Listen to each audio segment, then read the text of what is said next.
Of the chaplaincy service of the Johns Hopkins Hospital will offer the invocation.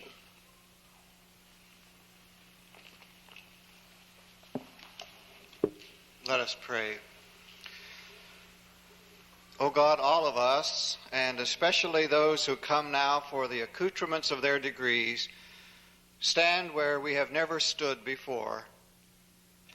A glance backward gives us a new appreciation for those who have given much more of themselves than simply their clinical knowledge.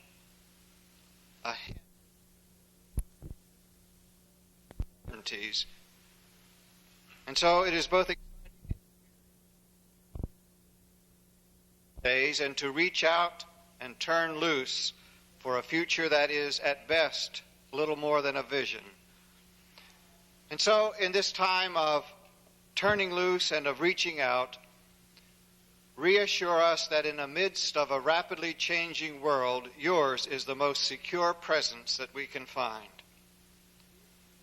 Make us all to be aware of that presence now as we indulge in one last bit of nostalgia for the past while eagerly anticipating whatever it is that lies ahead.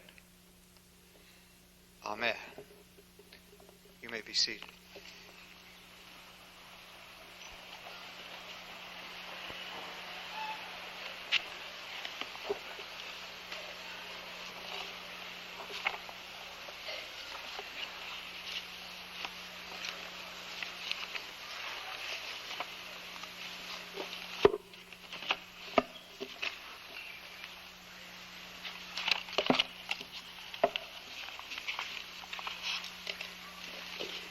Members of the class of 1983, spouses, parents, friends, faculty, welcome to this happy occasion. The teaching is over, but the most important learning has just begun. From this day forward, you will spend less time in lecture halls and more time learning from patients, from your senior colleagues, and from each other. We do not presume to have taught you everything you will need to know throughout the rest of your careers. That would have been impossible. We realize that the factual information you have acquired here will be obsolete in a few years and forgotten in a decade. We hope, however, that we have provided you with a solid foundation for lifelong learning. One of the important parts of that foundation is biomedical knowledge. Although this will change with time, the principles have lasting value. During your professional life, you will see the application in the clinic of knowledge which exists only in the laboratory today. The techniques of molecular biology and immunology will move into everyday medical practice in ways that you and I cannot imagine. Your understanding of the fundamental biomedical science will make it possible for you to apply these new techniques to the problems of human disease. At the same time, remember that medicine is not all science. More important than science to your role as a physician are compassion, understanding, and sympathy.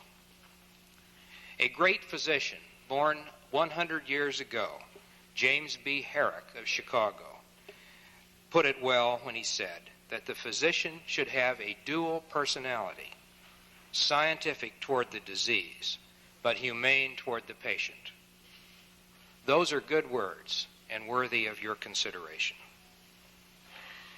Your education in science began in college or even in secondary school, but your evolution as a human being worthy of being a doctor of medicine began long before that.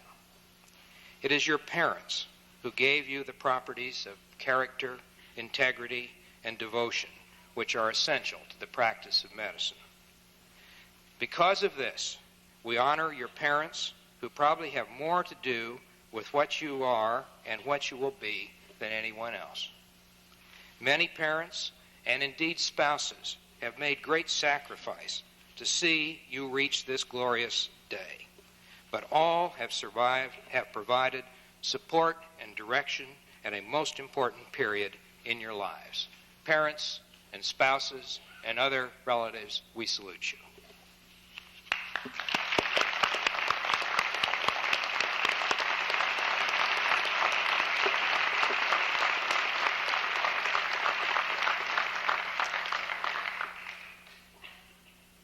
You are graduating from one of the world's great medical schools.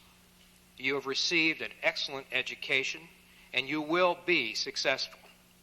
But Hopkins has given you more than practical knowledge. You have become a part of the tradition of this place. The heritage of excellence about which you have heard so much is now yours, and you have a responsibility to carry that tradition forward. We expect you to be leaders in whatever branch of medicine you choose.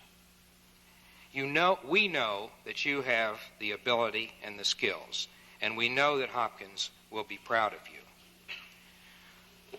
When you leave here, you will be entering another phase of your training as interns in hospitals. It is during this phase of hospital training that the depersonalization of the doctor-patient relationship sometimes takes place. This period has been characterized by a progressive loss of appreciation of patients as human beings.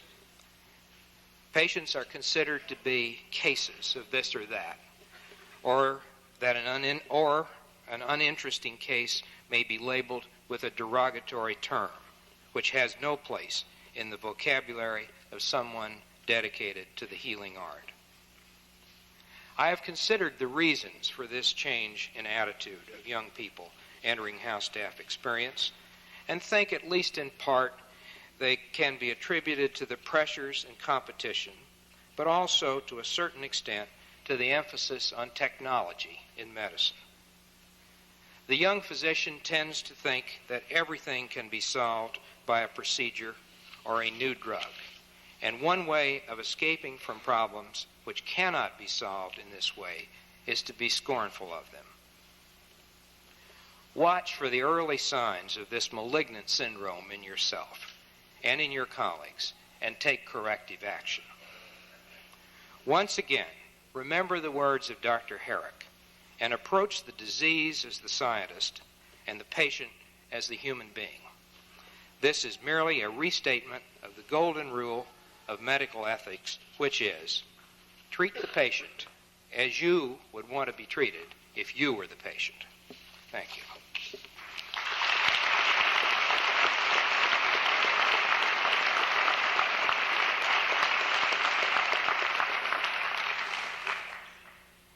At this point, it is my great pleasure to introduce three distinguished guests who are with us on the stage this afternoon. These guests were inducted into the Society of Scholars of the Johns Hopkins University at a ceremony yesterday afternoon, and because of their connection with the School of Medicine, they have joined us today. I will ask each member of the Society of Scholars to rise and be recognized. The first is Dr. Ross J. Baldasarini, who is the Associate Director of the Mailman Laboratories of Psychiatric Research at the Harvard Medical School. He was in the Department of Psychiatry and Behavioral Sciences here from 1966 to 1969. Dr. Baldasarini.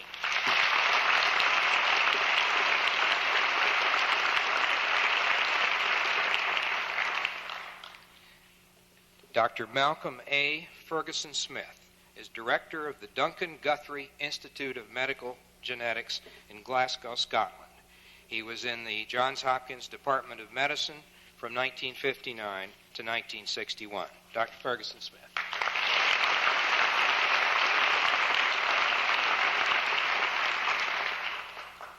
Dr. Richard B. Hornick, professor and chairman, Department of Medicine, University of Rochester School of Medicine, who was in the Johns Hopkins Department of Medicine, 1955 to 1957.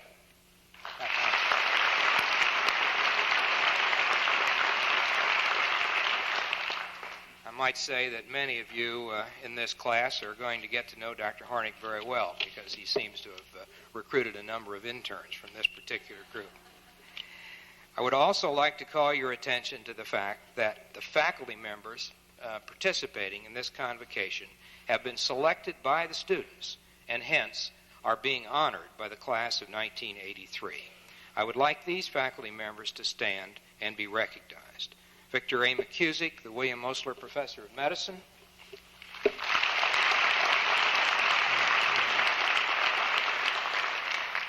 Maybe we had better hold our applause until I have finished this rather long list. Dr. H. Frank Herlong, Assistant Professor of Medicine. Dr. Mary Betty Stevens, Associate Professor of Medicine. Dr. Donald S. Coffey, Professor of Urology, Professor of Pharmacology and Experimental Therapeutics, and Professor of Oncology. William W. Scott, Jr., Assistant Professor of Radiology. Anthony L. Mbimbo, Associate Professor of Surgery. Frank C. Arnett, Associate Professor of Medicine. Stuart E. Solonic, Assistant Professor of Medicine. Henry M. Seidel, Associate Dean for Student Affairs. And Philip A. Tumblety, the David J. Carver Professor Emeritus of Medicine. Now we can applaud.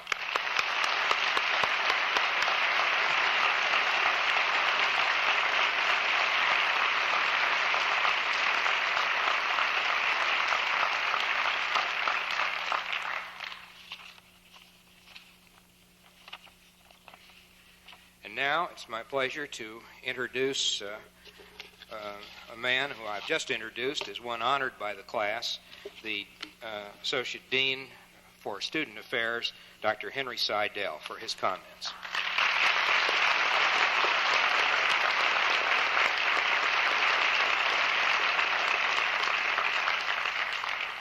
Thank you, Dean Ross.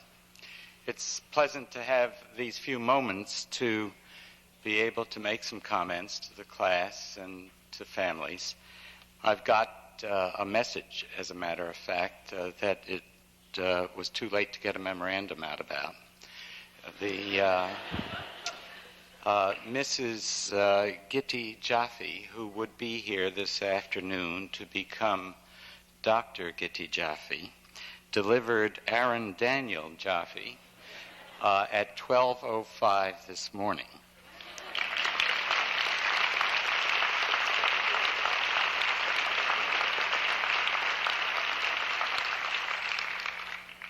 Mother and baby are doing well. The baby weighed 5 pounds 6 ounces. When I was there shortly before we convened here, he was nursing nicely.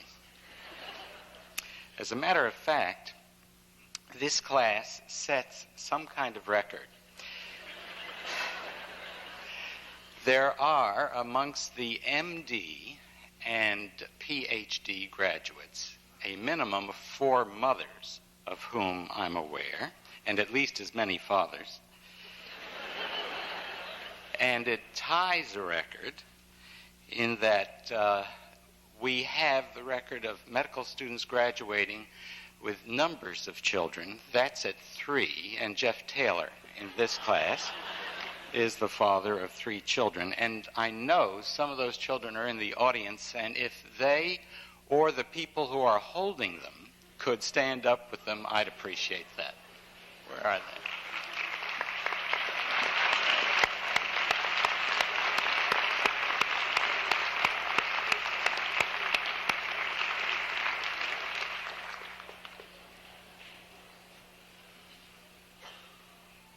Actually,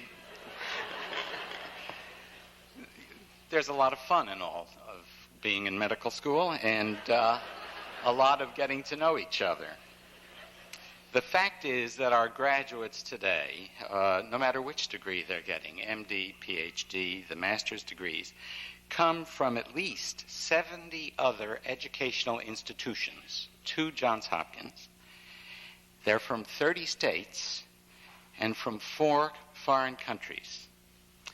The MDs on graduation are going to more than 50 hospitals around the country and to work around the world. So that it's obvious that the experience here represents a marvelous, really, coming together and going forth.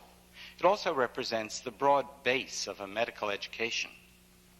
The Master of Arts, the degree we're granting today to some, is the artist, who sharpens our ability to see what it is that we must work with, and because we can see it better, understand it.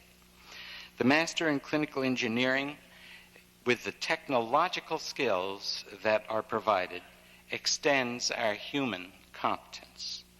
The doctors of philosophy give us the essential development of new knowledge, and the doctors of medicine, perhaps broader-based, new knowledge, multiple roles of the physician, and the service role clearly.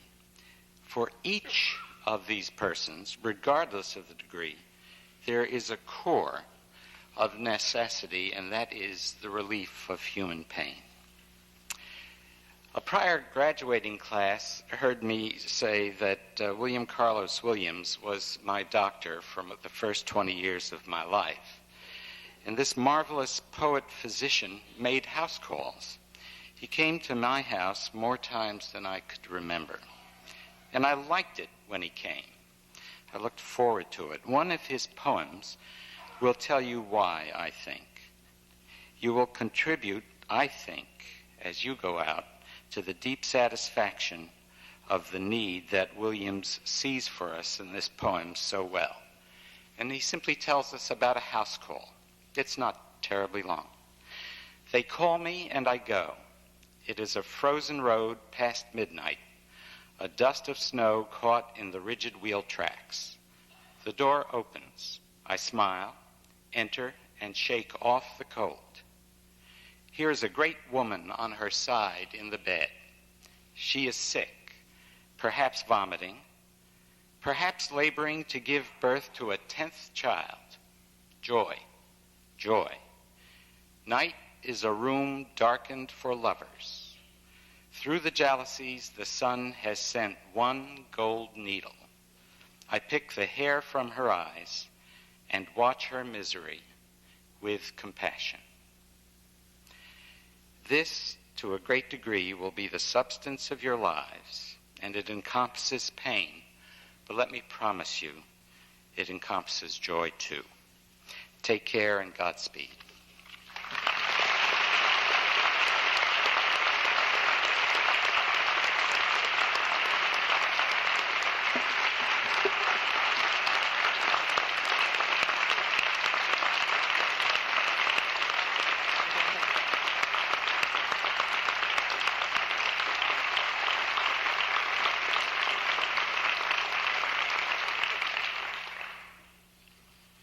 Those of you who may not know Dr. Seidel, I can remind you that he was and still is a pediatrician, and the affection that he has for this class and they for him is really something wonderful to see.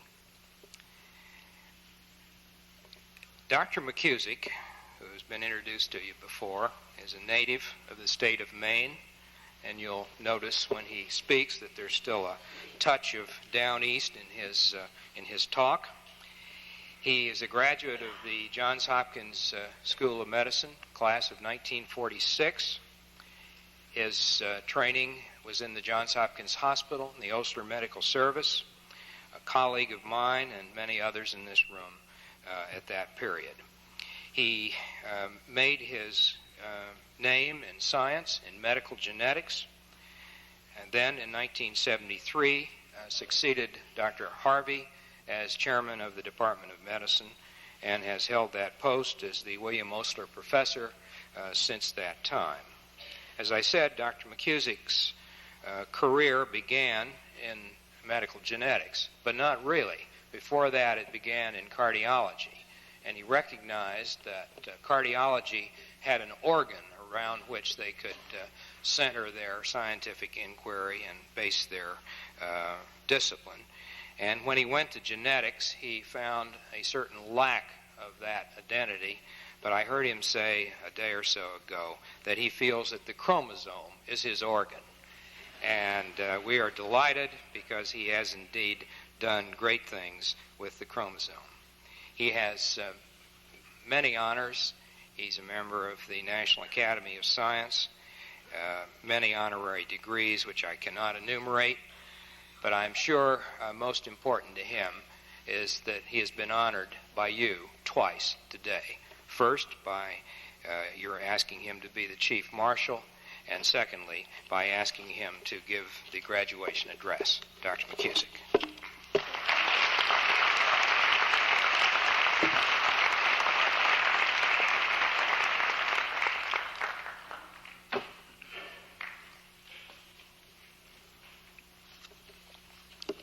Thank you, Dr. Ross. Class of '83. When your representatives asked me, scarcely 3 weeks ago, to address you, I was at the same time flattered and flabbergasted. Short time, said I. For this one needs the long-pondered principle and well-honed phrase. Longer time than you gave us for our Osler papers, said Whedon.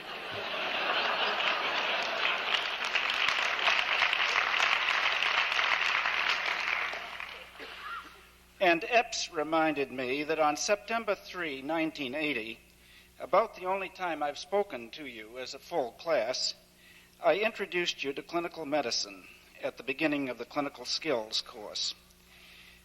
To address you now is an intimidating assignment. I suspect you don't realize how intimidating it is. But the opportunity to be not only your clinical salutatorian, but also your clinical valedictorian was irresistible. What's more, as your reps pointed out, almost 77% of you will be going elsewhere to intern and resident, going to hospitals which in your case presentations, I'm amused to note, you usually referred to individually and somewhat condescendingly as the outside hospital.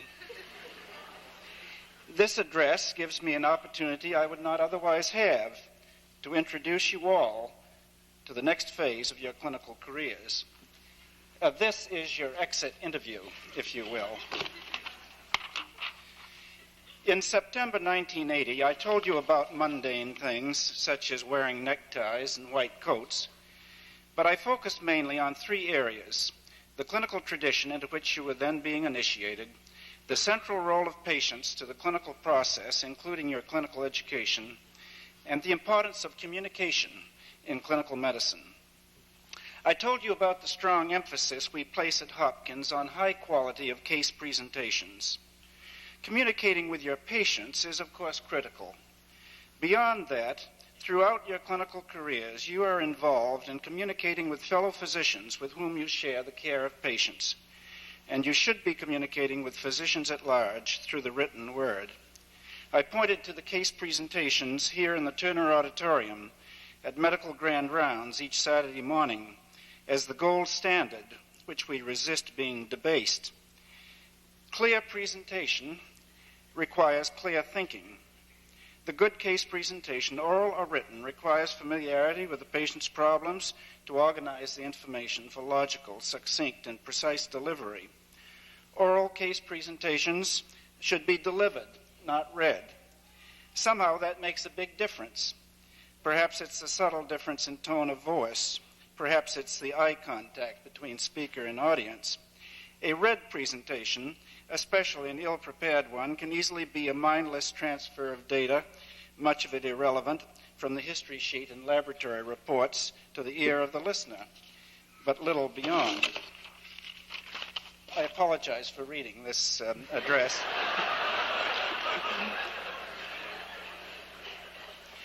But most of the time, on September 3, 1980, I spent describing to you the clinical tradition which is a priceless treasure of Johns Hopkins. Although most of the elements of this tradition are not now unique to Johns Hopkins, they once were, and they are still potent forces in making Hopkins what it is. No one man was as important in shaping the clinical tradition of Johns Hopkins and of medicine in the English-speaking world than was William Osler. At the prime of his career, when the hospital opened in 1889, Osler was its physician-in-chief for the first 16 formative years. Osler's contributions to the clinical tradition fall perhaps into 6 categories.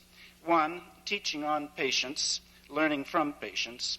2, the graded residency. 3, generalism in medicine. 4, his textbook. 5, his essays. And 6, his descriptions of the natural history of disease. Osler said he wanted his epitaph to read, "He took students to the bedside," and he commented, "To study medicine without books is to sail an uncharted sea, but to study medicine without patients is not to go to sea at all." Resident physicians, in the literal sense, physicians who resided in hospitals, had existed before Osler. The Hopkins innovation was the graded residency, with interns, assistant residents, and the resident physician, who later became known as the chief resident, and in the last 8 years here at Hopkins has been reincarnated in the 4 assistant chiefs of service, ACSs. The pyramidal residency, in which great responsibility is assigned to the resident physician and through him to the lower echelons, was a Hopkins innovation. The large responsibility and independence accorded the resident staff at Hopkins was, I suspect, related in part to the hot, non-air-conditioned Baltimore summers of those early days. The faculty left in June for cooler parts to return only in September. By precept, and particularly by personal example, Osler taught generalism. Subspecialism was an admission of defeat and of incompetence in handling other than a circumscribed area of medicine. Osler himself was, for example, a consummate neurologist. He was an early president of the American Pediatric Society, and so on. After all, single-handedly, he wrote a textbook on all of medicine and carried it through 7 editions before he got help. The long-term effects of Osler's emphasis on generalism is evident now, here at Hopkins at least, in at least 4 ways. We now have 7 major medical nursing units, with a single partial exception. All are general medical in character. Patients are not aggregated by category of disease. In the second place, subspecialism in internal medicine was relatively late in coming to Baltimore, really not until after World War II. Neurology did not become a separate department until 1969, and dermatology until 1976. Dr. McCann and Dr. Provost might say that was too late. Perhaps it was. At any rate, it was an Osler effect. Even with the coming of subspecialization, the Oslerian principle is that internists, indeed all Hopkins doctors, are first physicians and then specialists and subspecialists. The whole patient is the center. General medicine, which became fashionable with the holistic movement and primary care emphasis of the 1960s, had always existed at Hopkins. In the late 60s, departments of internal medicine and some other academic medical centers woke up to the fact that they had become merely loose consortia of subspecialty divisions. A frenzied development of so-called general medicine divisions within departments of internal medicine occurred. Departments of family practice were established in many schools in response to a perceived deficiency in the generalistic approach. Parenthetically, under Halstead's direction, subspecialization in surgery did occur early at Hopkins. Orthopedic surgery developed with William S. Bayer, neurosurgery with Harvey Cushing, urologic surgery with Huey Young, and of course gynecologic surgery with Howard A. Kelly. Under Edwards Park, several subspecialties of pediatrics were founded here at Hopkins. Pediatric cardiology by Helen Taussig, pediatric endocrinology by Lawson Wilkins, pediatric neurology by Frank Ford, pediatric psychiatry by Leo Canna. The Wilmer Institute is an ophthalmologic success story. A large psychiatric hospital, the Phipps Clinic, and a large pediatric hospital, the Harriet Lane Home, were built as integral parts of the Johns Hopkins Hospital about 1910, at a time when it was still fashionable to erect such institutions in isolation. These also were, in a sense, an expression of the generalistic or holistic or perhaps pan-specialistic approach dating from Osler. On a personal note, I can attest to the usefulness of the Hopkins general approach to the development of medical genetics, which cuts across all specialties and subspecialties and collects strength from all. Osler's textbook was widely influential. It was indirectly responsible, for example, for the founding of the Rockefeller Institute. Mr. Rockefeller's principal advisor in philanthropy, the Reverend Frederick J. Gates, realized from reading Osler's Principles and Practice of Medicine that with few exceptions there were really no cures, and that adequately supported medical research was necessary. Osler's essays on the more philosophic aspects of medicine set guidelines for our profession. The title of his most famous essay, Equanimitas, emphasizing the importance to the physician of imperturbability, unflappability, is the motto on the escutcheon of the Osler house staff tie and scarf. Osler also wrote an essay called The Master Word. That word was work. The Oslerian work ethic perhaps is related there too. Osler described many new disease entities, some of which carry his name, and many signs and symptoms that represent the important phenomenology of disease. His observations were firmly rooted in morbid anatomy, pathology. With Osler's professorial successes, additional basic science foundations were added to clinical medicine at Hopkins, successively physiology, then biochemistry, and in recent years, molecular genetics. These were not substitutes for morbid anatomy, but additional foundation stones laid each on the earlier ones.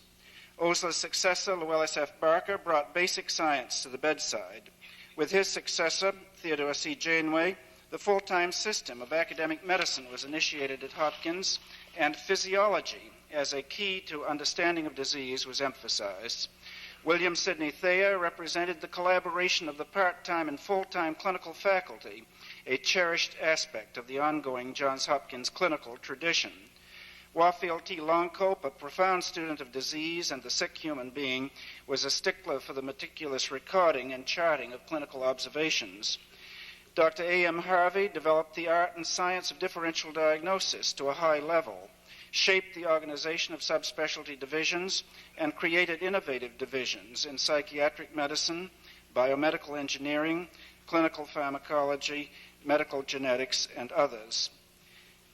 Dr. Thomas B. Turner, in whose auditorium you sit, and who himself sits there behind you, I believe, wrote about the Hopkins tradition as follows, quote, I refer to the tradition that senior faculty members really do teach and enjoy it, that mutual respect and de facto cooperation do indeed exist between the basic sciences and the clinician, that full-time and part-time faculty work in harmony, and that medical students from the first day feel that they are a part of an intellectual and institutional tradition and have inherited its responsibilities.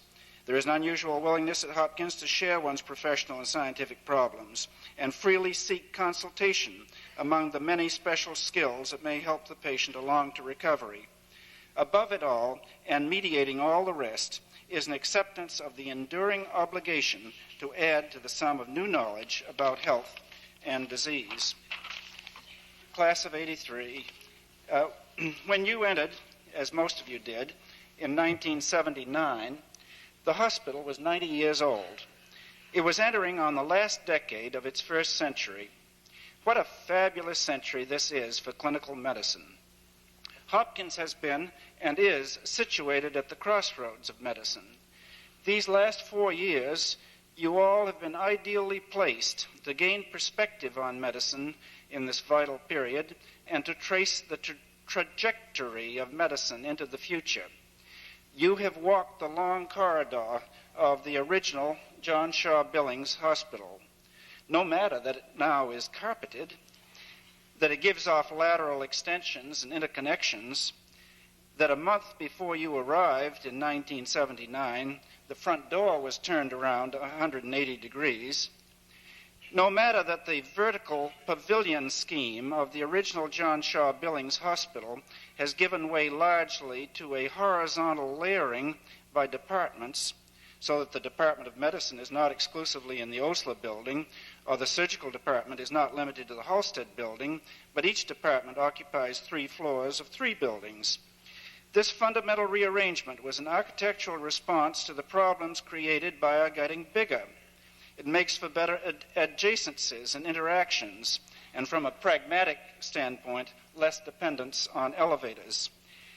The changes were also a response in part to the need to provide facilities for the expanding technologic aspects of medicine, diagnostic and therapeutic.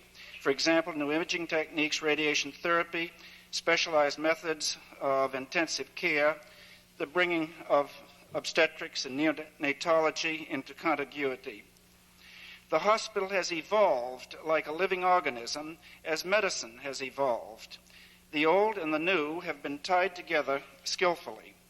The architecture of the new hospital reflects the linkage of time-tested principles and ways with new advances into a whole that is the quintessence of present-day clinical medicine at Hopkins. Traditions are a priceless asset if they're used as standards of excellence and not permitted to stifle progress. Just as the hospital has required physical reorganization with changes in medicine, the Oslerian principles should be subjected to repeated scrutiny. Examples: certain categorical aggregation of inpatients has important advantages. The Oncology Center is an example. Instituted in 1975, the FIRM system, with the redefinition of the role of the resident physician as ACS, is one phase in a continuing evolution of the Oslerian residency.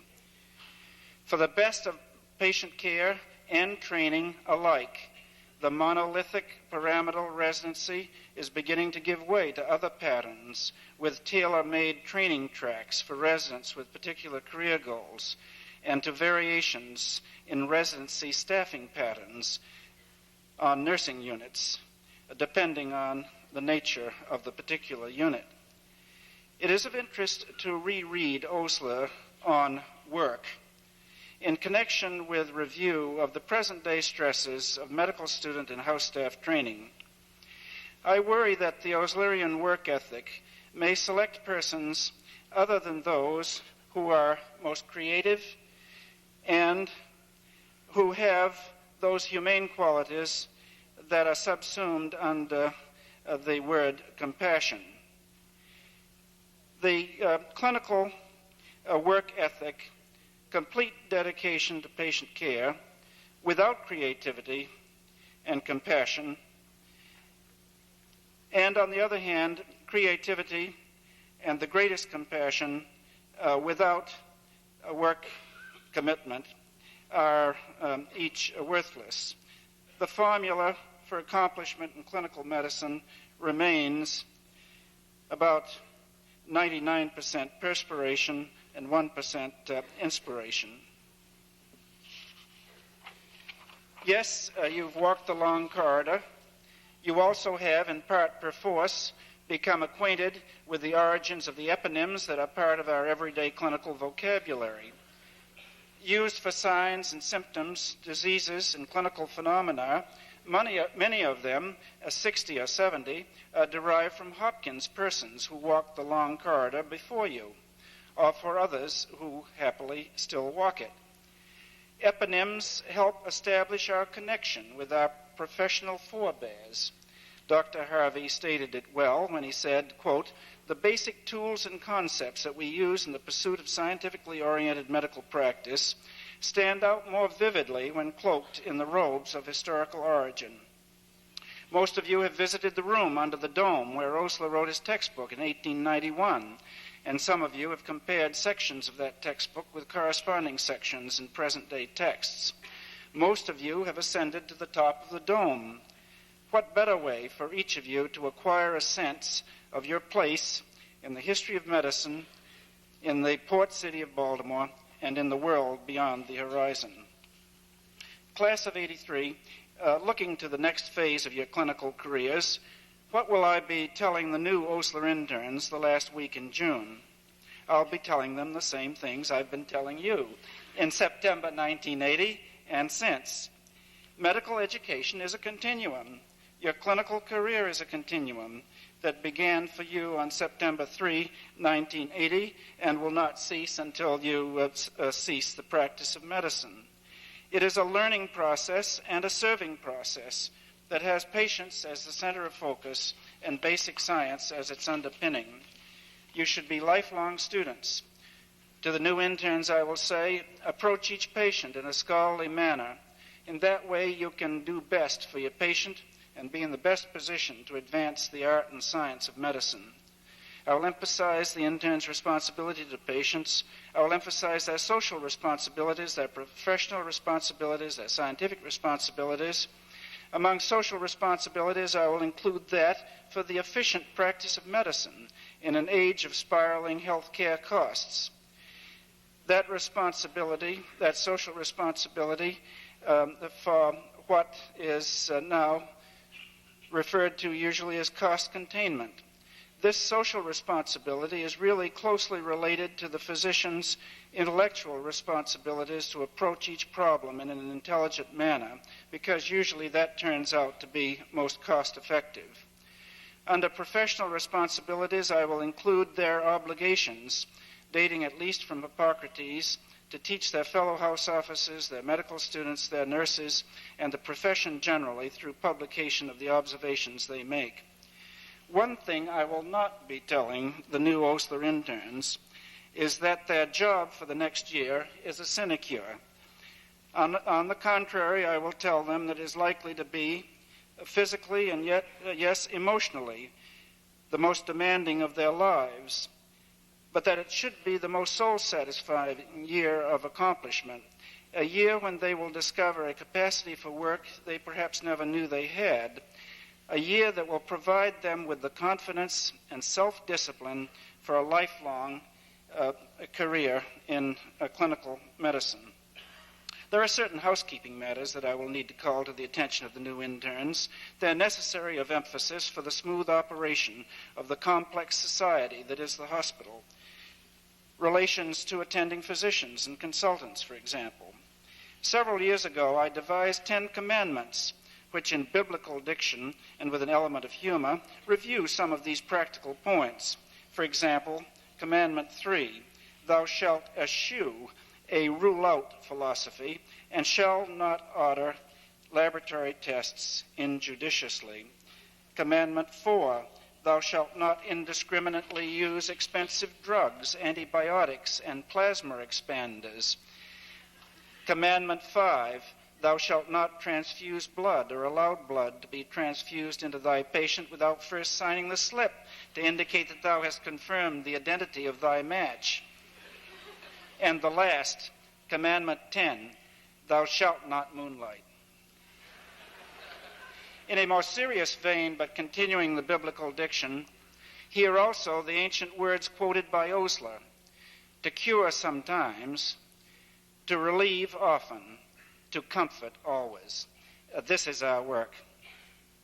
This is the first and great commandment, and the second is like unto it.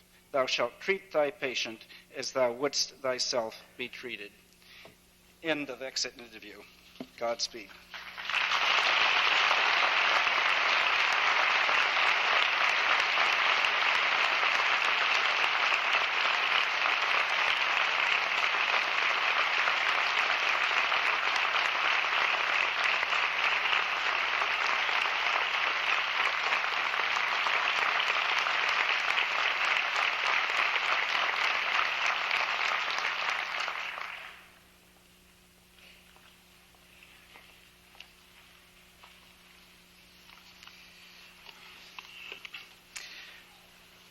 Recipients of the degree of Master of Arts, please come forward so that we may present you with your diploma and hood.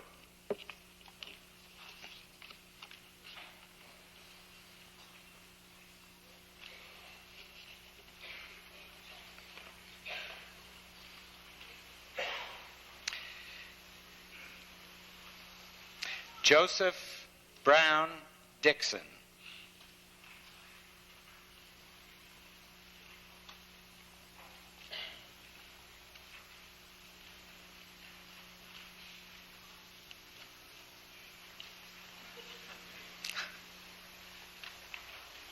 Thank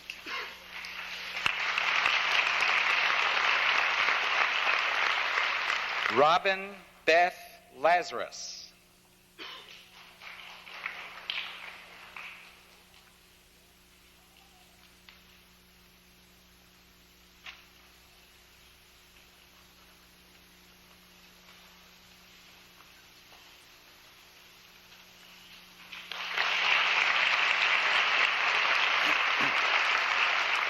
Bradley Richard Smith.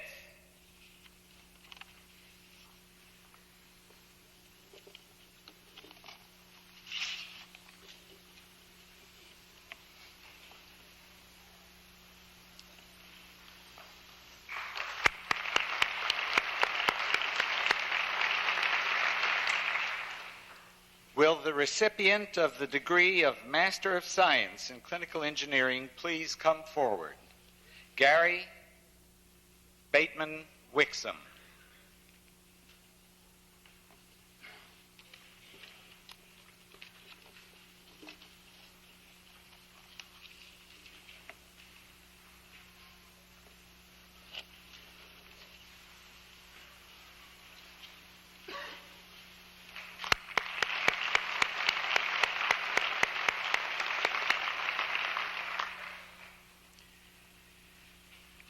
Recipients of the degree of Doctor of Philosophy will now come forward to receive their hoods. The degree was conferred and diplomas presented at this morning's university commencement.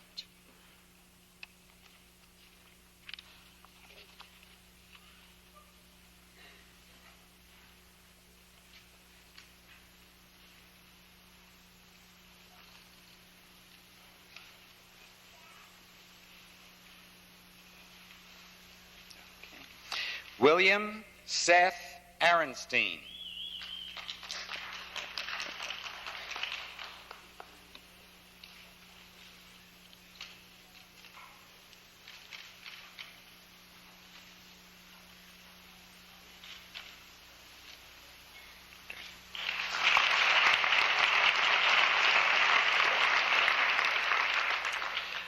Robert F. Margolski.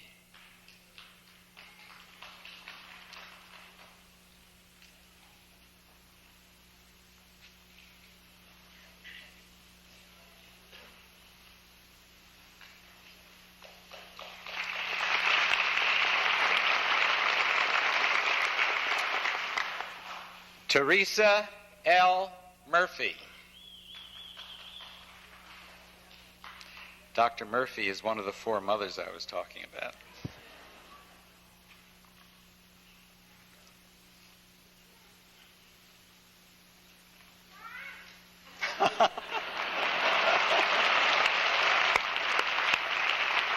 That's great. Jose Victor Pardo.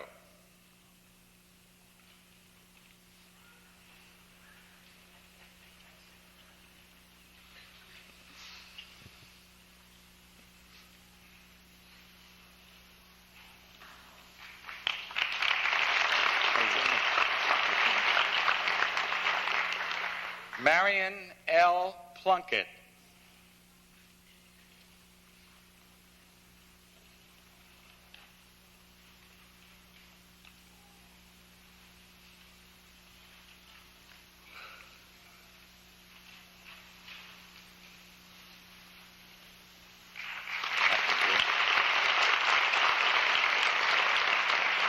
Sabina I.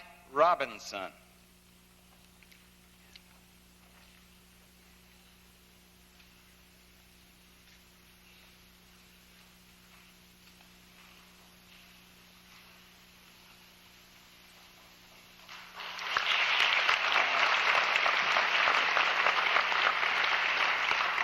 Gabriela Valeria Ronette. Dr. Frank Kuhada, Dr. Ronette's husband, and a graduate of this medical school, a member of our residency staff, will put her hood on.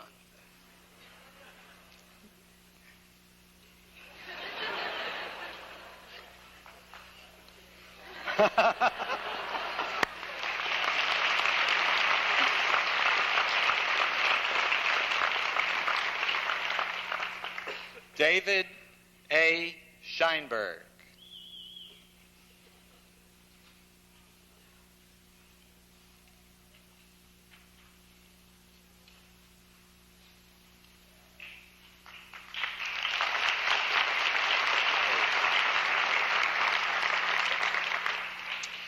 Diana Lynn Weiner. We could say hello here to Dr. Weiner's husband, Dr. Ethan Weiner, who's in the audience and who graduated here 3 years ago. Pardon? And the baby.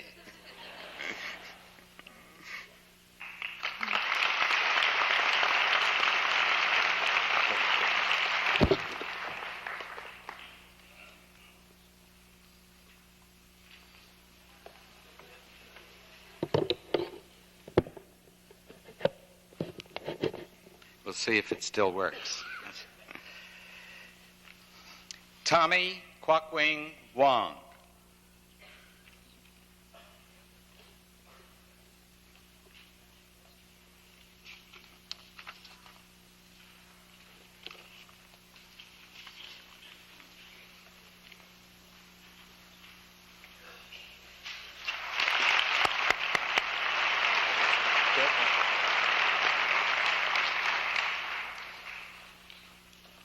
Will the recipients of the degree of Doctor of Medicine please come forward so that we may present you with your diploma and hood? In the first row.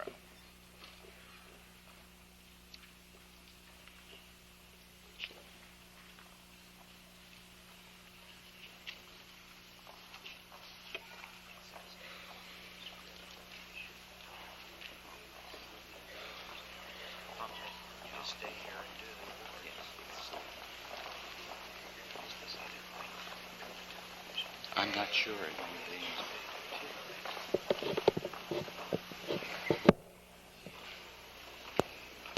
They're both.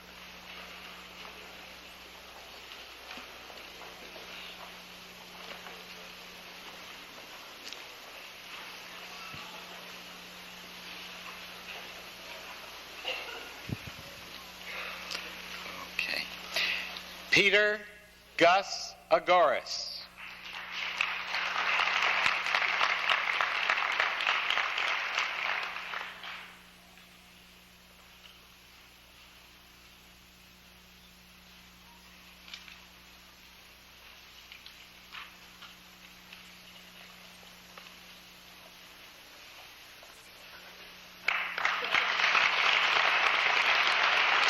Peter, good luck. Spencer Eugene Amory.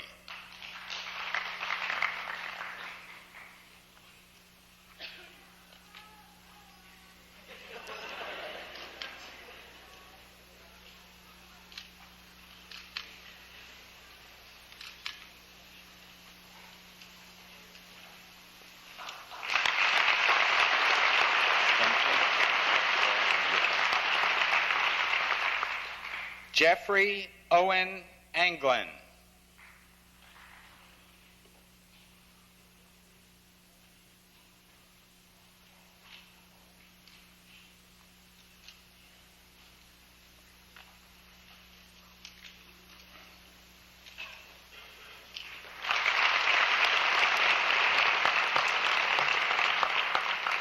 Carol Kurtz Bates.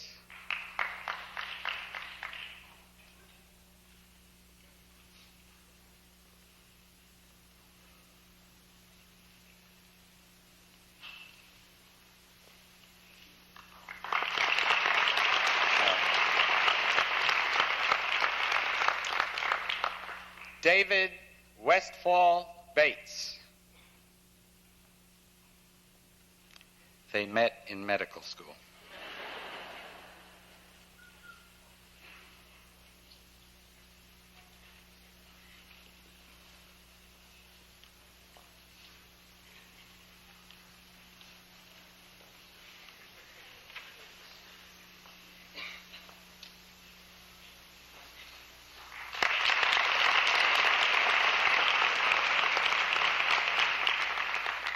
Cynthia Frances Bearer. This is Dr. Bearer's second doctoral degree. She arrived here with a PhD.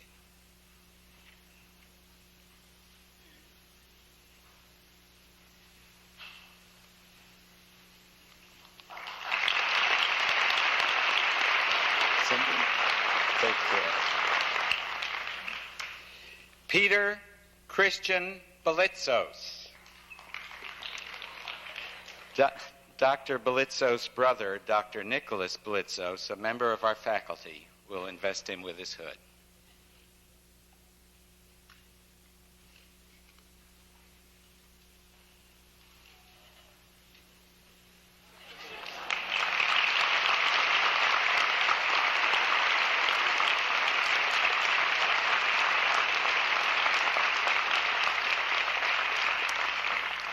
Stephen Bernstein.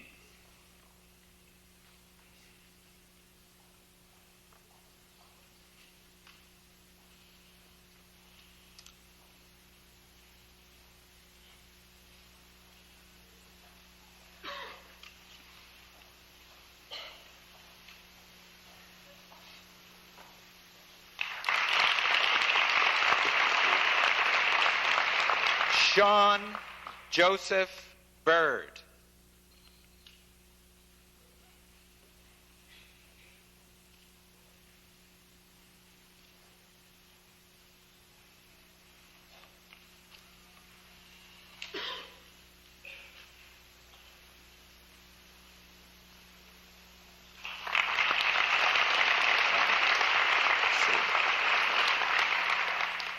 Deborah Link Gisriel Bitar.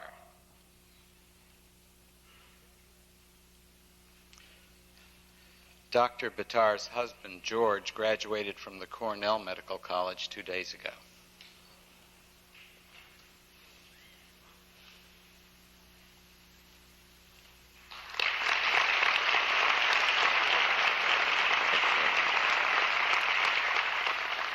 Kenneth D. Blake.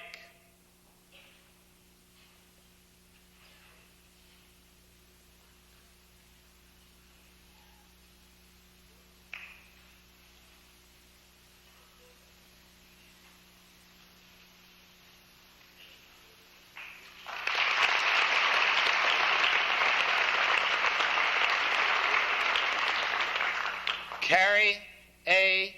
Bleegard.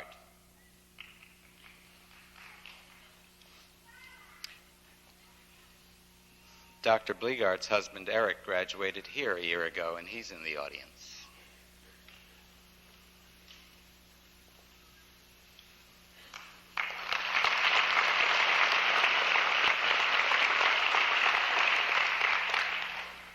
Catherine M. Bonicelli.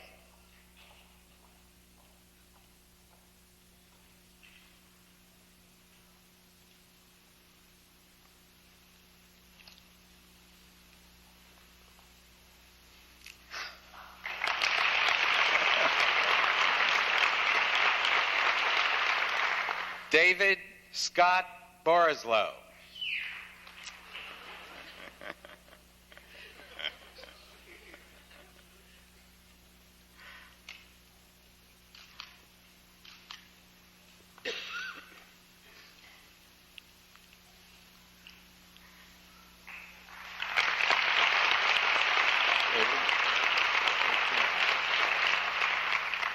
John David Brofman.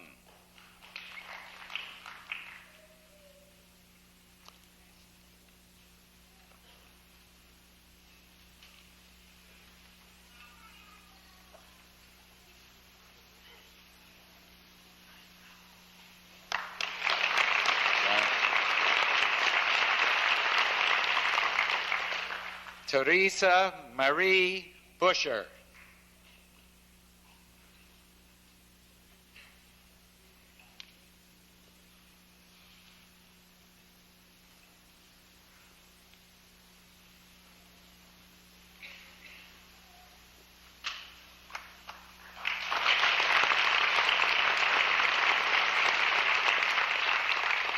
Bessie B. Chen.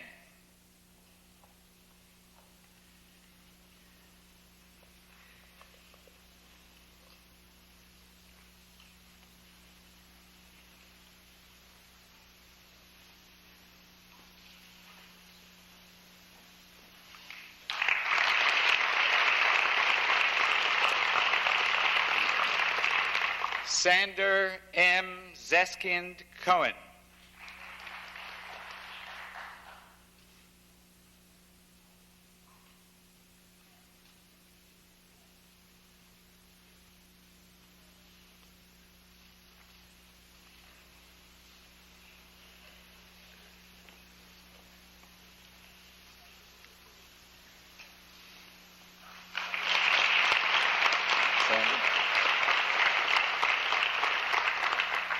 David Harris Cordry.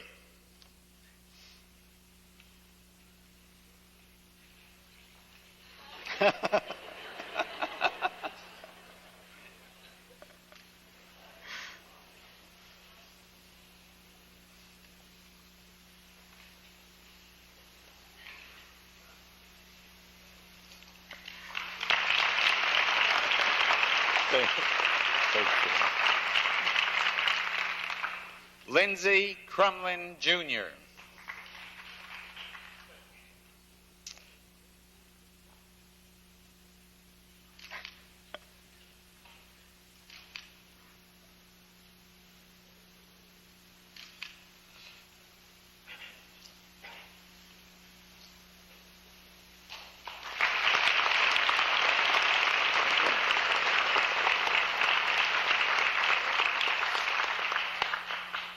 Vanessa Elaine Cullens.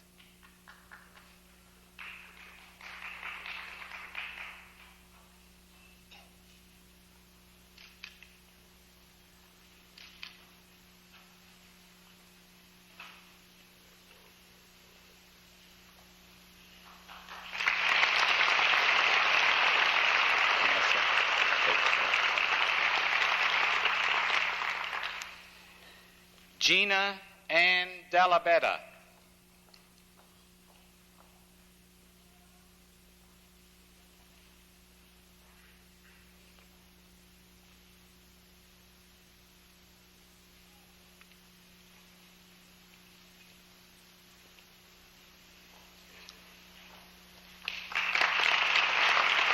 Gina. Carl Terhune D'Angio.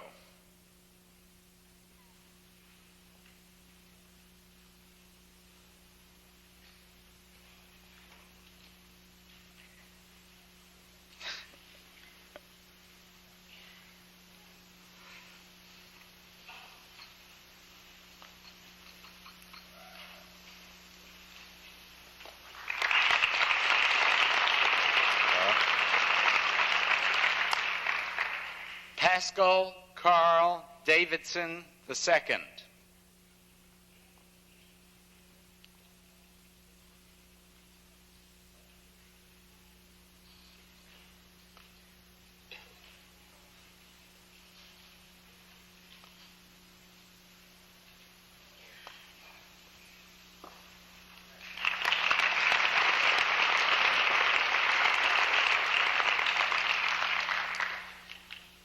Stephen Patrick De Silva.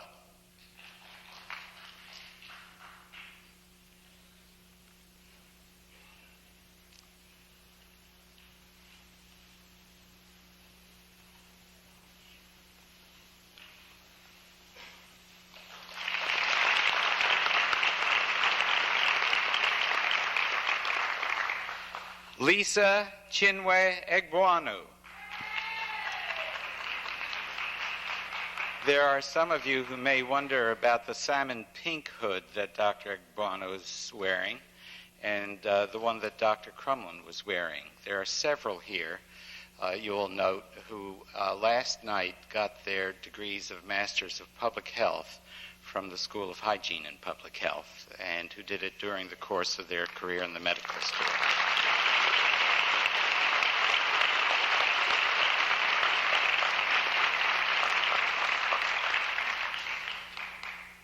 Richard Penn Embry.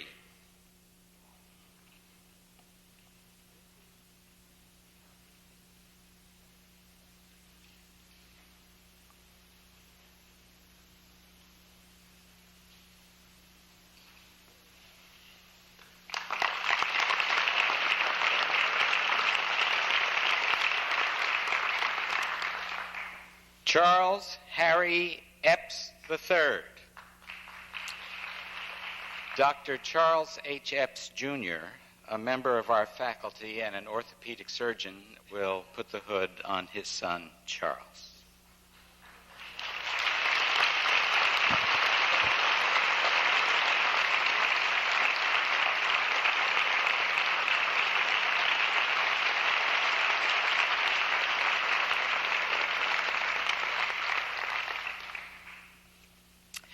Neil Francis Epstein.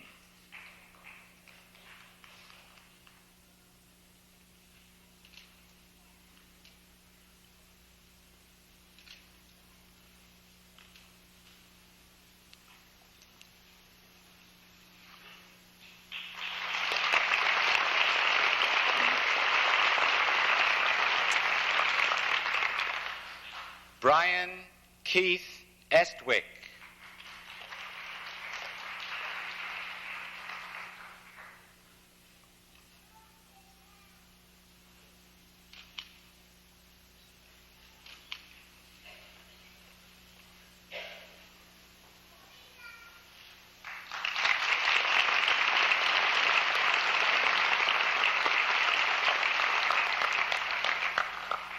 Carla Marie Ford.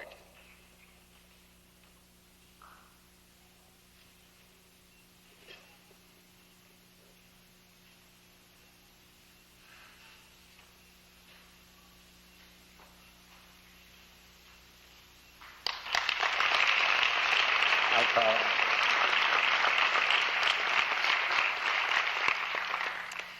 Christopher Edwin Forsmark.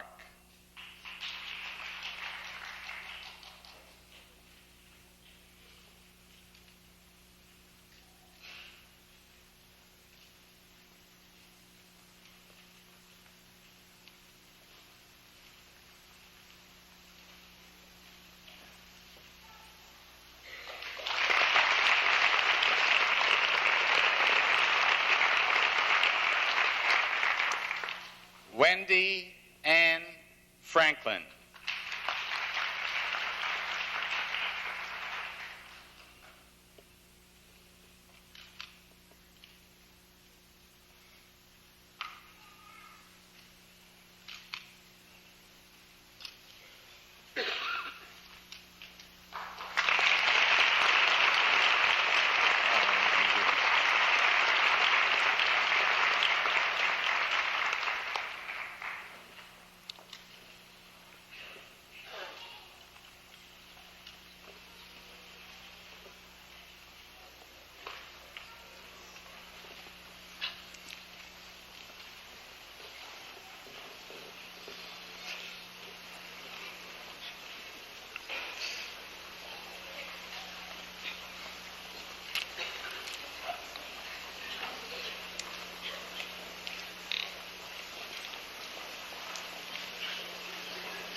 Christina Maria Frexis.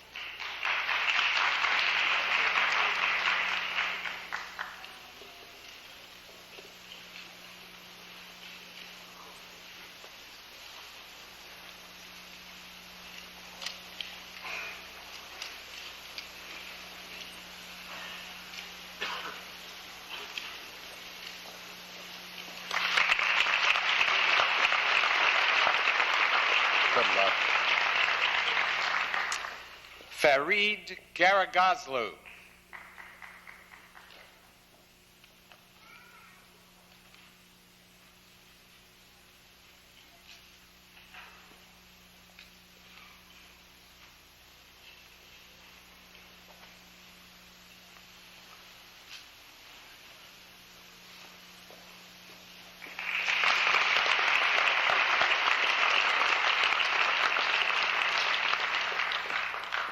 Kenneth Lawrence Getz.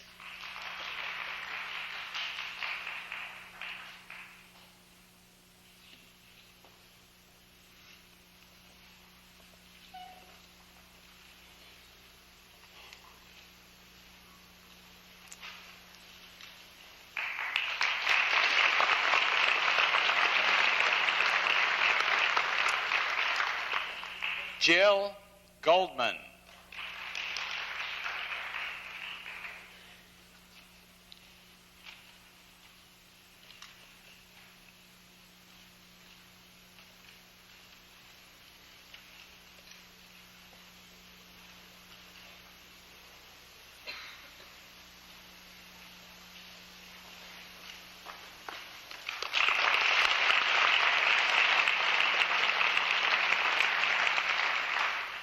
Bruce Jeffrey Gordon.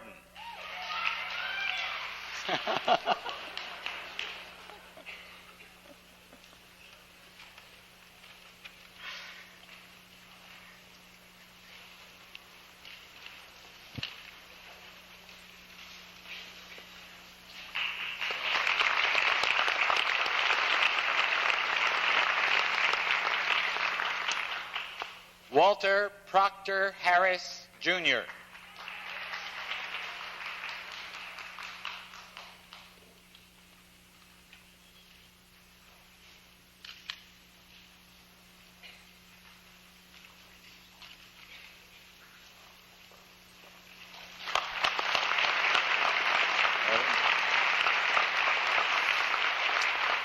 Marcus Edwin Hart.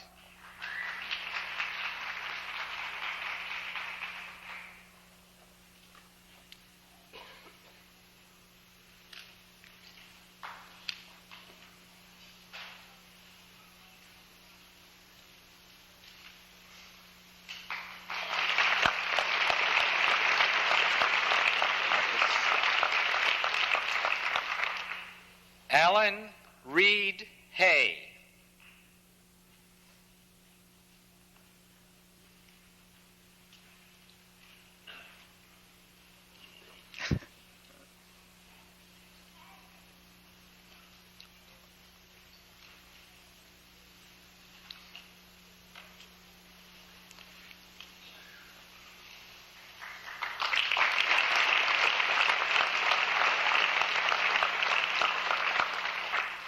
Donald Lee Heine.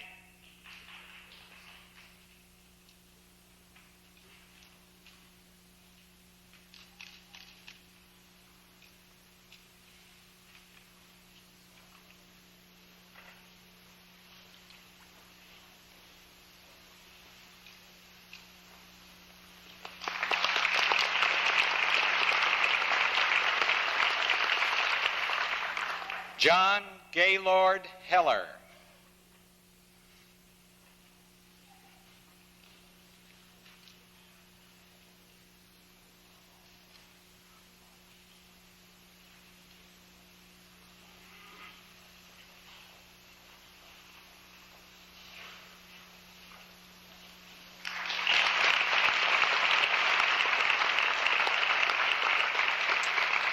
Stephen David Hilson.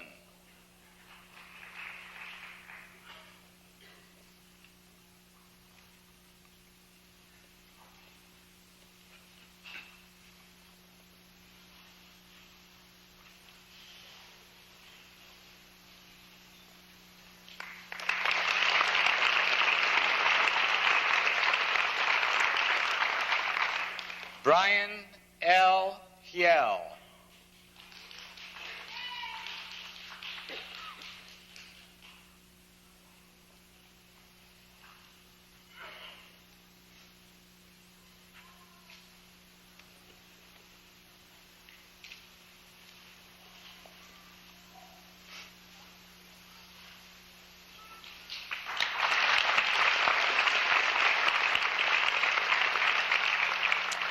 Arlene Carol Hoffman.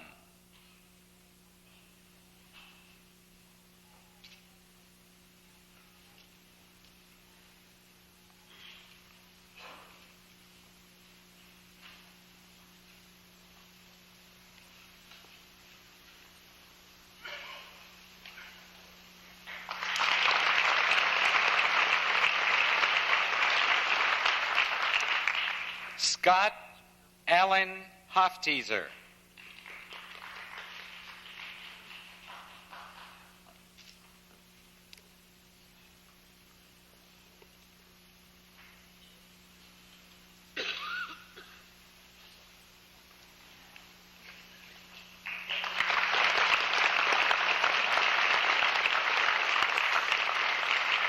Stephen Matthew Holland.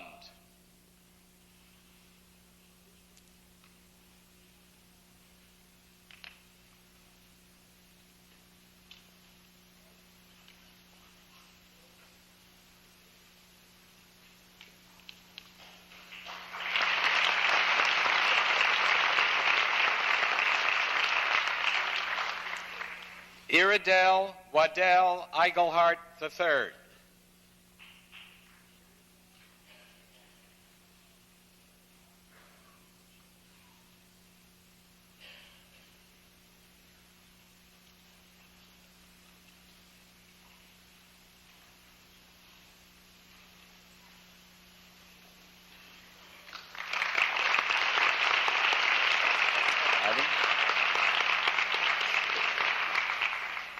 Harold Garver Jackson.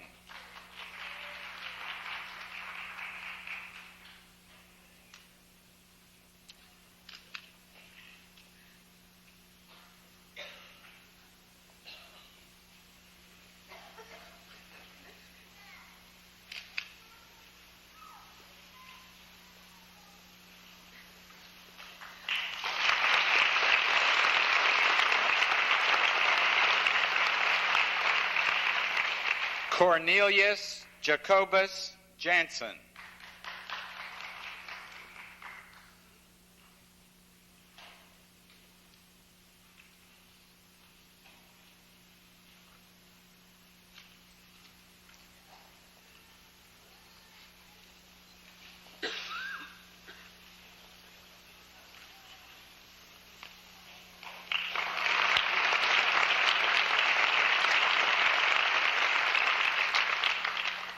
David Lee Johnson.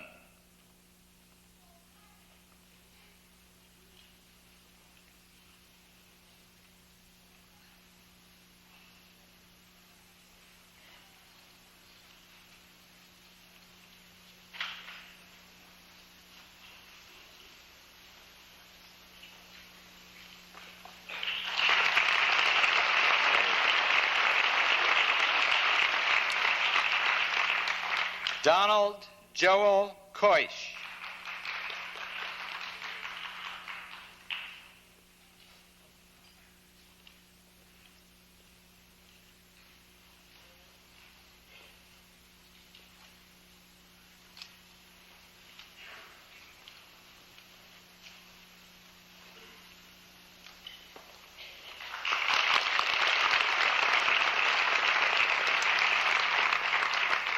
Ruth Margot Kevis Cohen.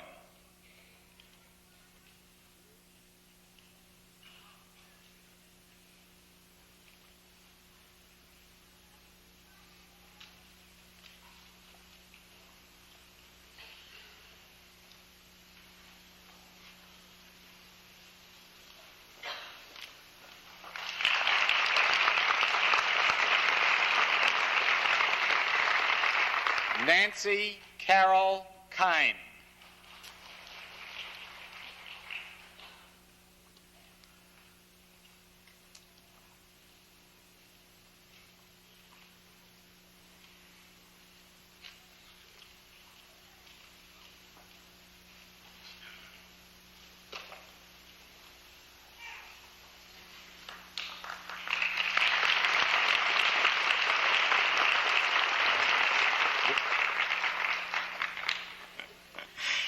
Thomas Edward Knox.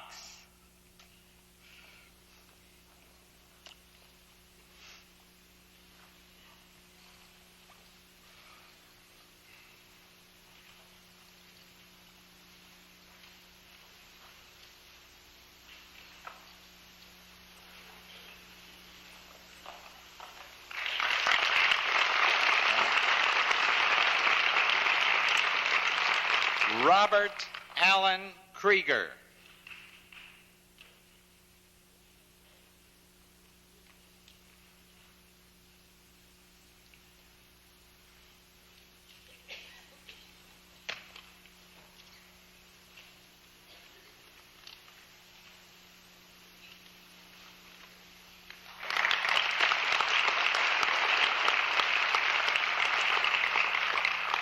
John Philip Langlois.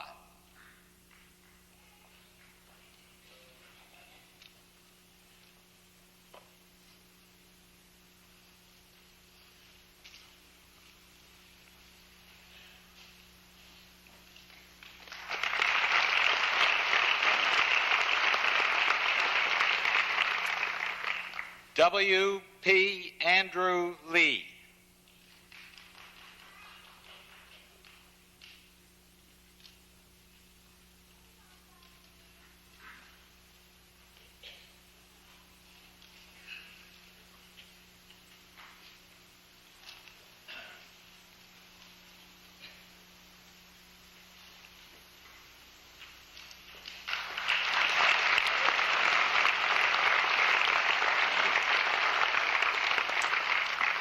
Carol Barboza Levy.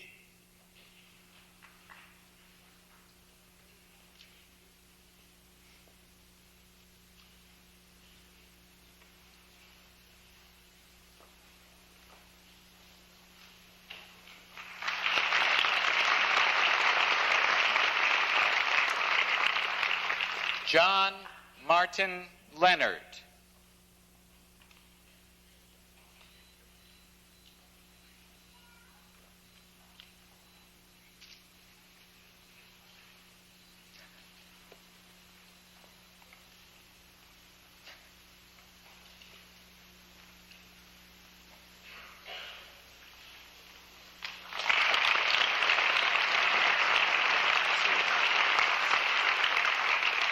Peter Scott Levin.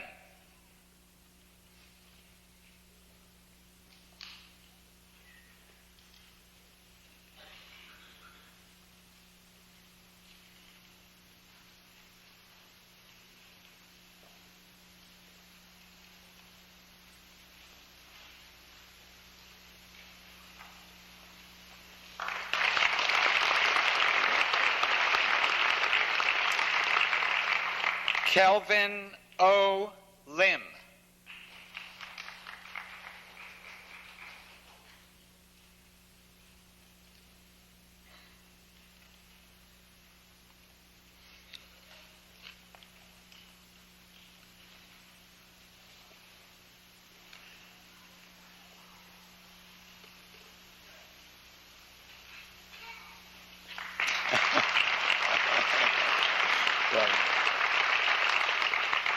Robert F.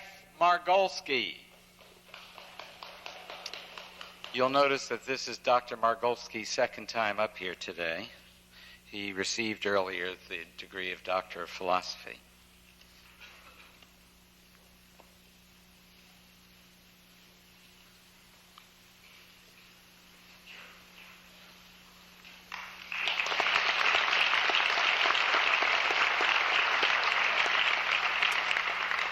Benson Talmadge Massey.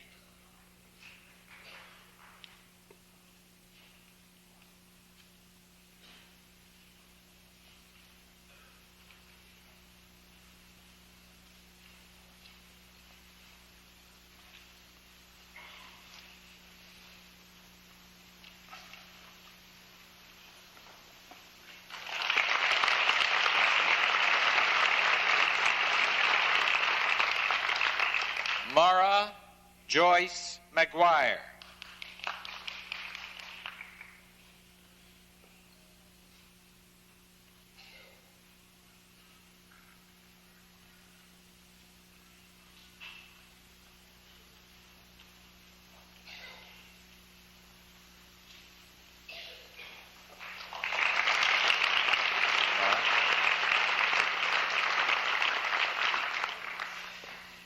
David Charles Mers. Dr. Mers is getting his second doctorate today. He arrived here with a doctorate in philosophy.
Randall Scott Moore.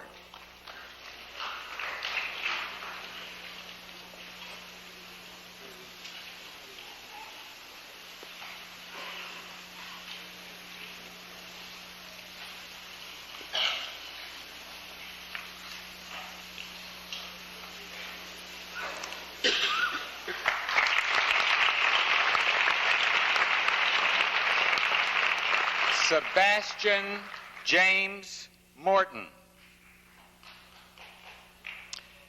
This is also Dr. Morton's second doctorate.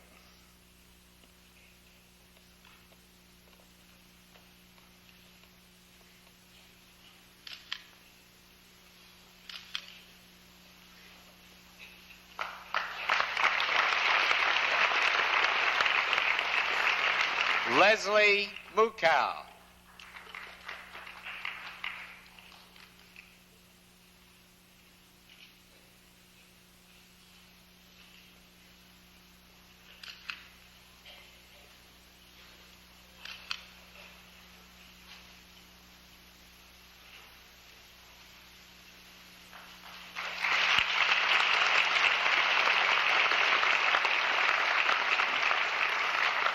John Bruce Naiman.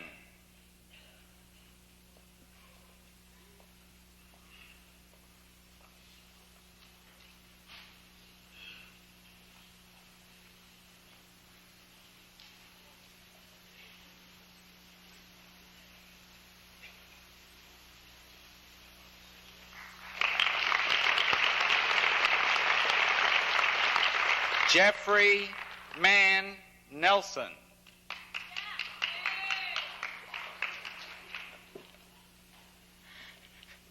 Dr. Nelson's father spent many of his years training and in education here at Hopkins, too.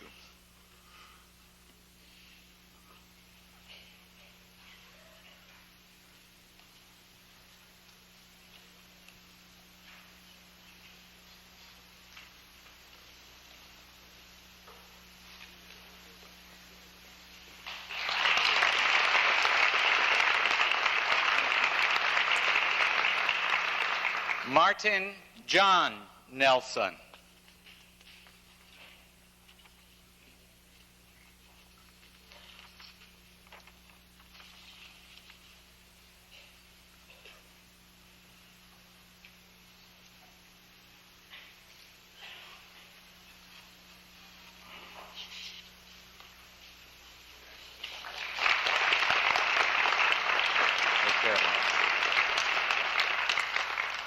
Patrick William O'Carroll, Jr.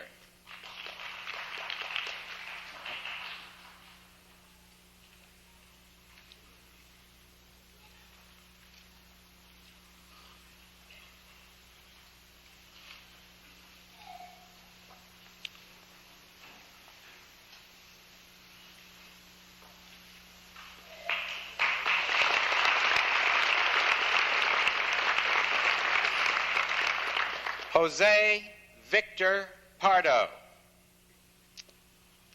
This is Dr. Pardo's second time up here today. The hoods get heavy.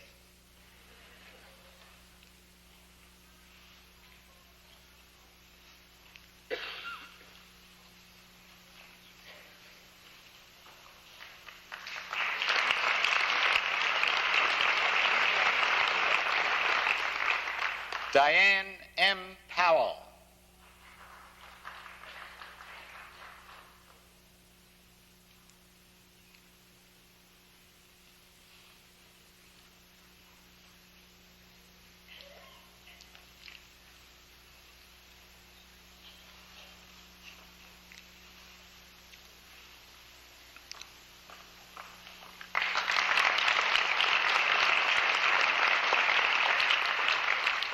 Paul Gordon Preston.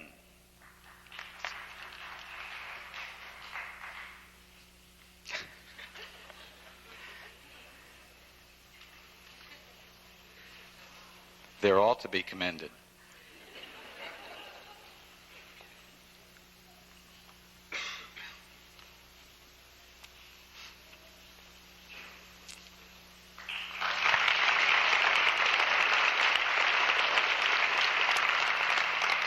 Vasiliki Diane Rigas.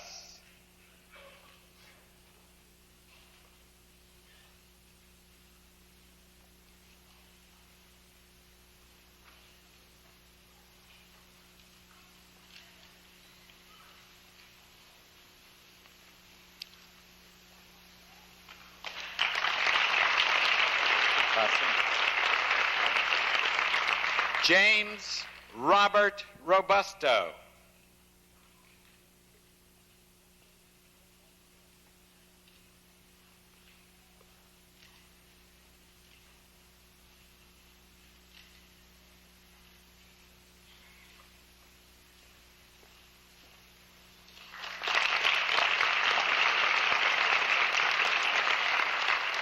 Barbara McAlpine Rock.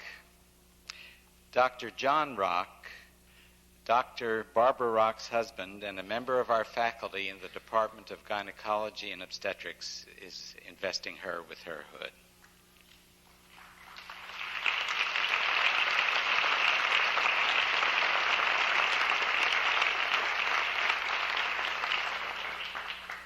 Anne Catherine Rosenthal.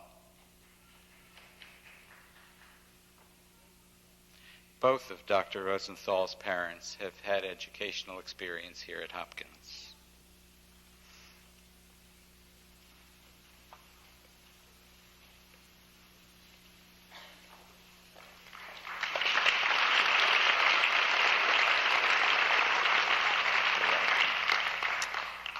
Kirk David Scattergood.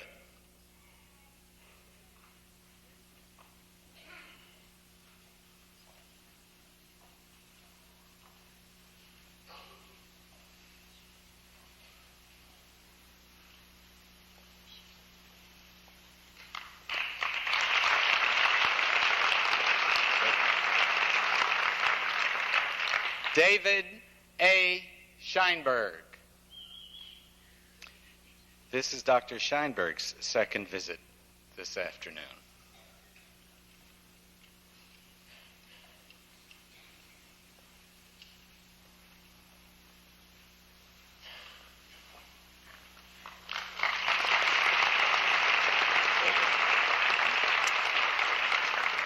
William John Shermer.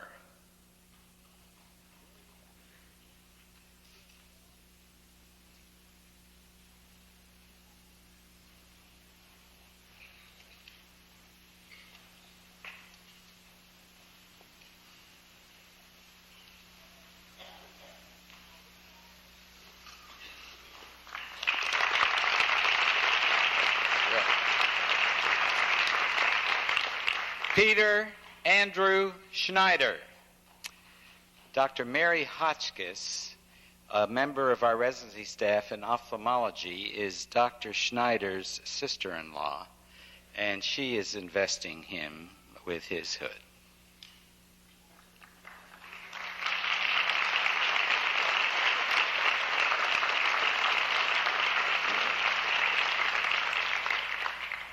Victoria Lynch Schneider.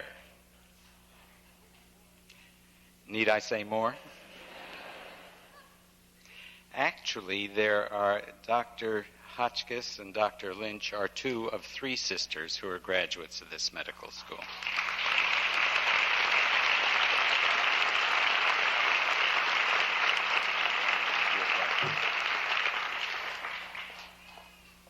Deborah Elizabeth Santochnik.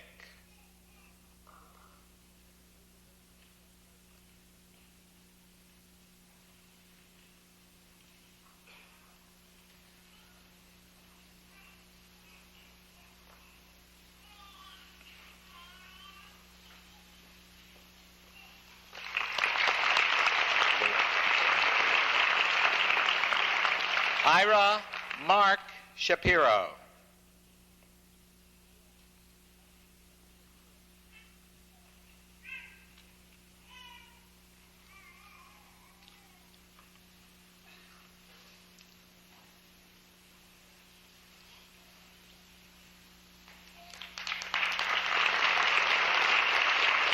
Ira, thank you. Ira, thank you. Mindy Sue Shapiro.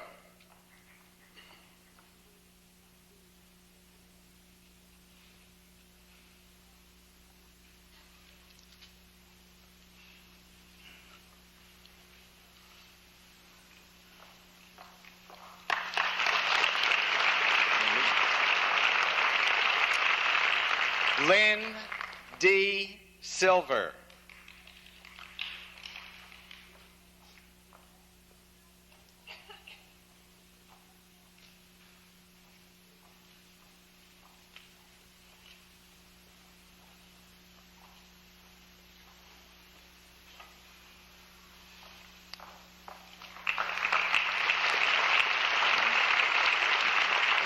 William Earl Smitty.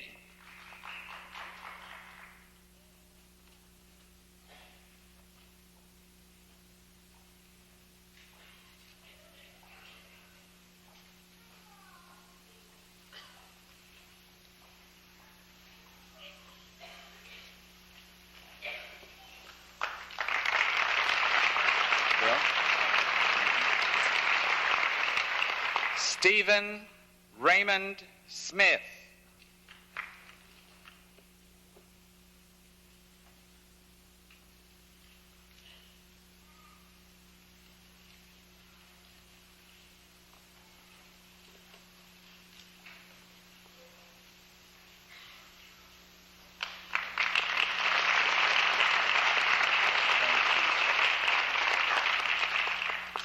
John George Sotis.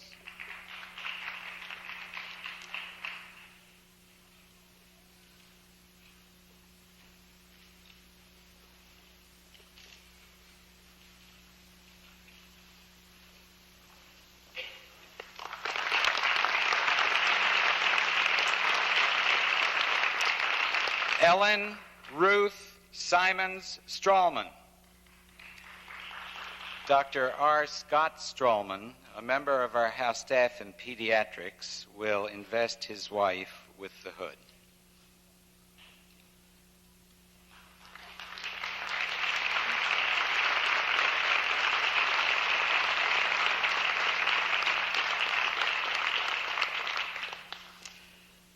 Thomas Paul Strandjord.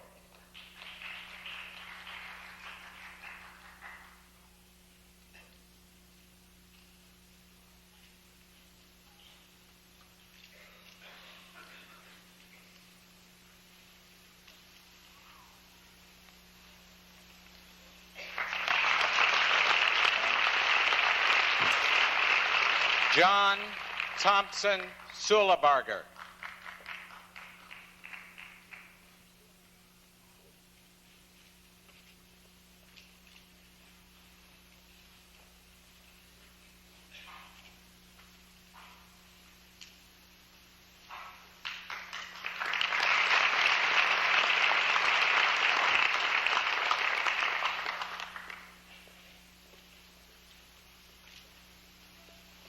David Perry Sutton.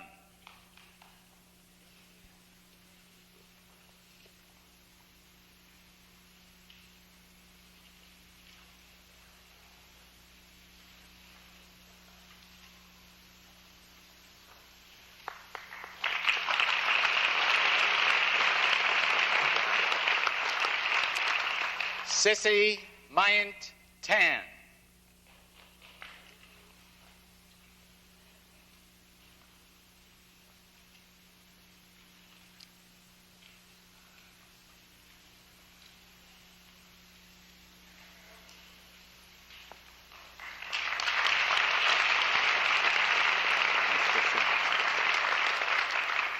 Jeffrey Carl Taylor.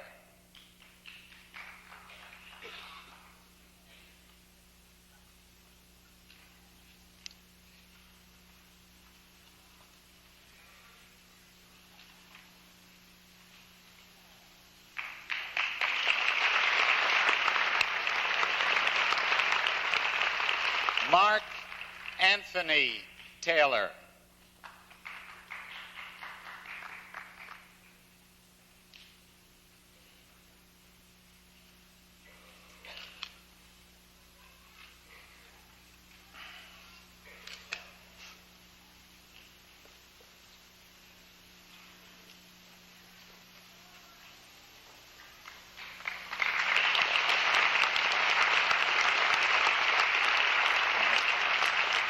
Arlene K.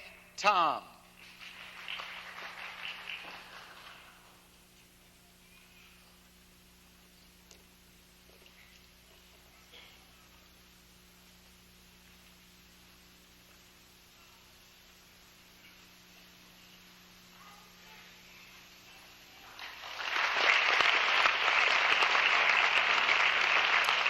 Patrice Allison Toy.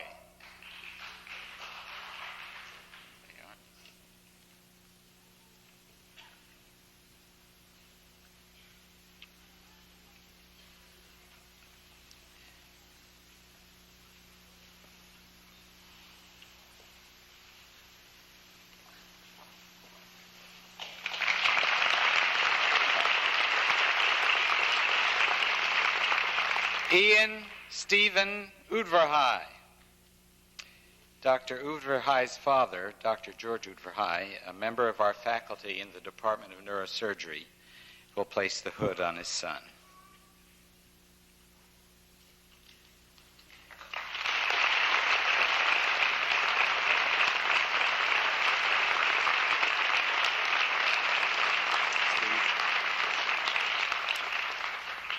Terry Allen Vick.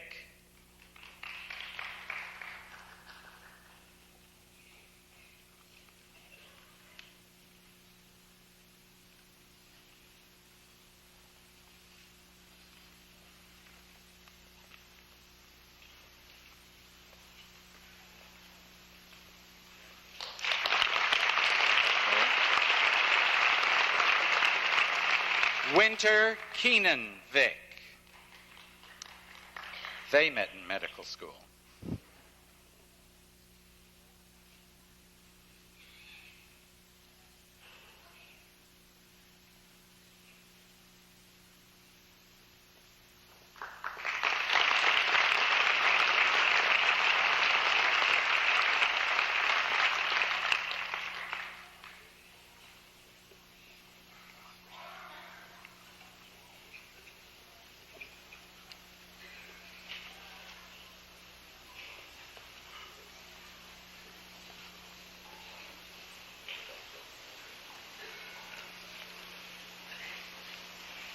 Peter Chi Tung Wang.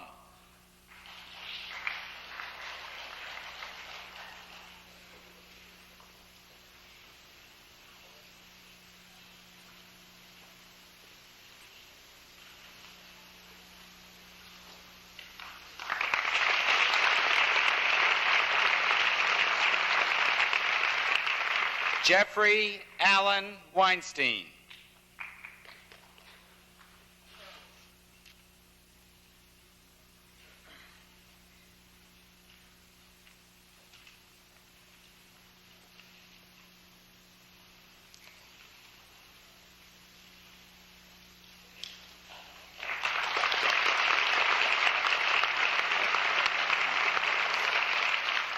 Carol Juliet Weiss.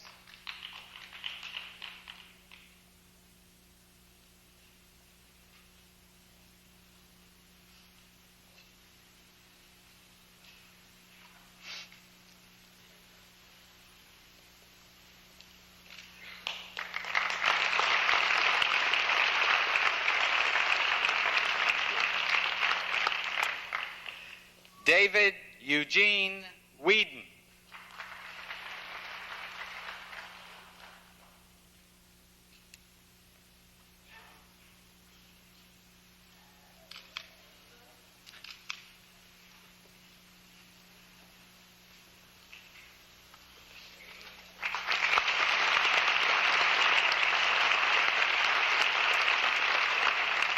Peter Francis White.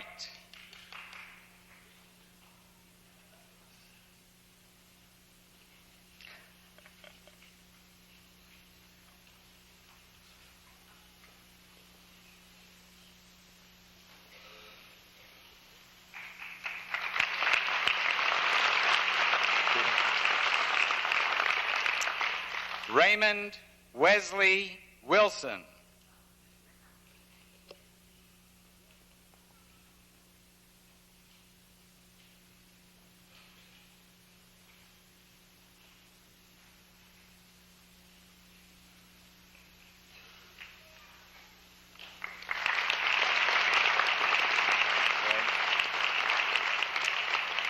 Albert James Wong.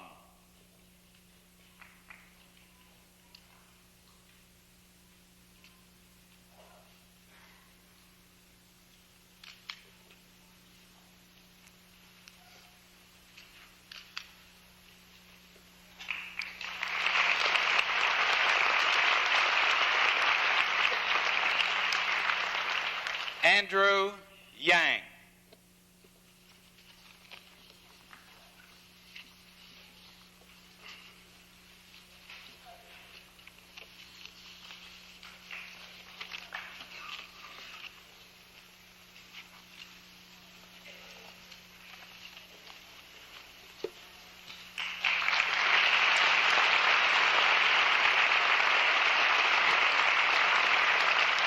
Let us salute them all.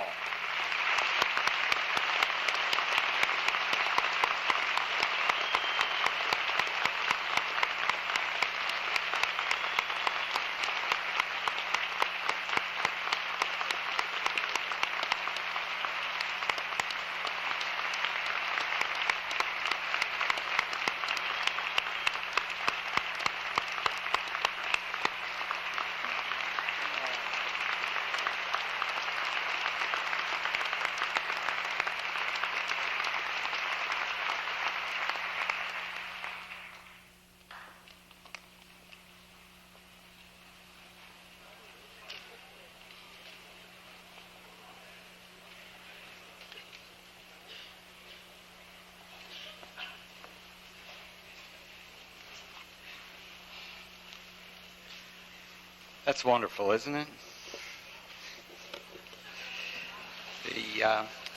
Now's the time in our program when we take note of those students who have been recognized for aspects of their academic effort. There is a listing of a significant number of scholarships and awards. We think it's appropriate to do this at this occasion.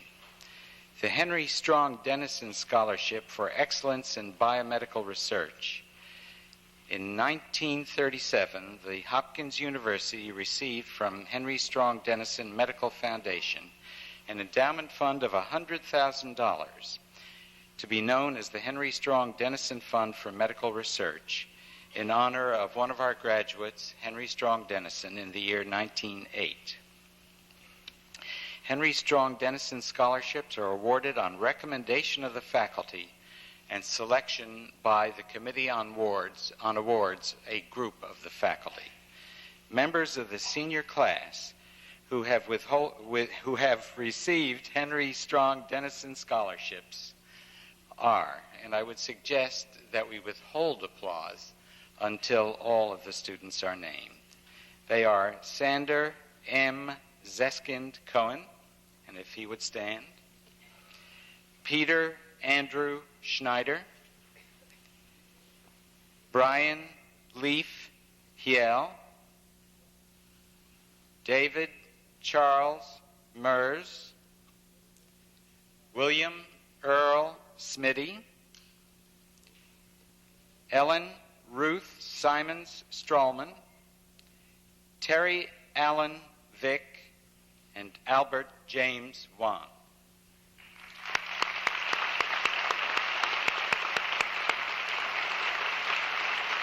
Thank you. The W. Berrywood Student Research Award, given every other year, honors Dr. Berrywood, a long-time distinguished member of our faculty. It recognizes singular aptitude in research in one of our students. The award for 1980 went to a member of this class, Cynthia Frances Bearer. Dr. Bearer.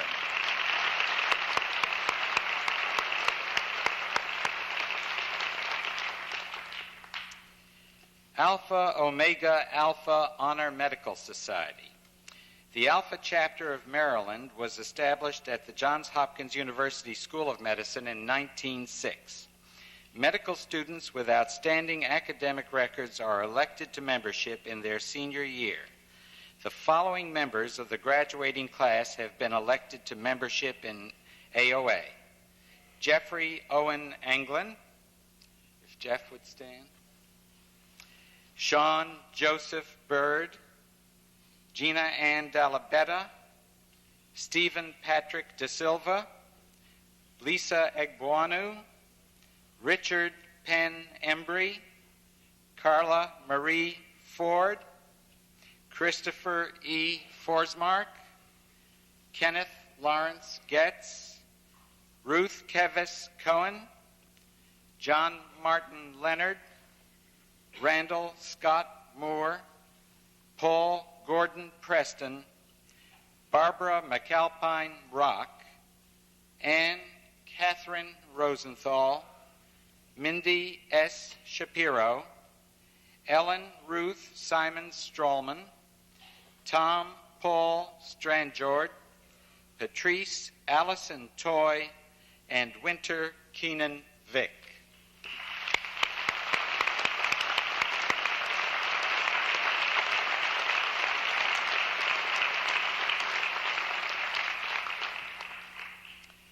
There's also Phi Beta Kappa. And in recognition of their excellent academic performance during their medical school studies, the following students have been elected to Phi Beta Kappa: Gina Ann Dalabetta, Richard Penn Embry, Christopher E. Forsmark, Paul Gordon Preston.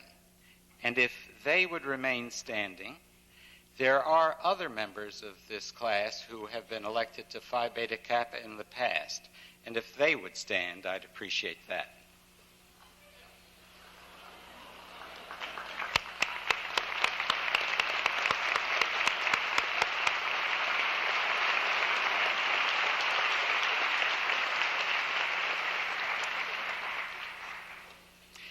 The Sandoz Award.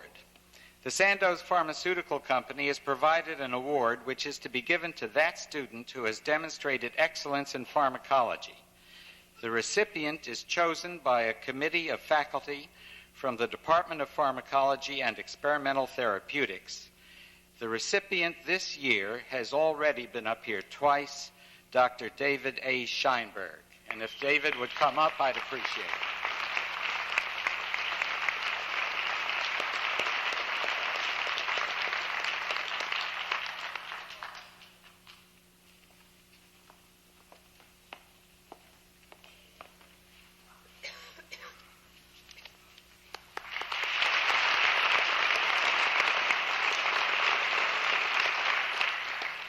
The Laurel and Clarence H. Koenigke Award was established in 1973.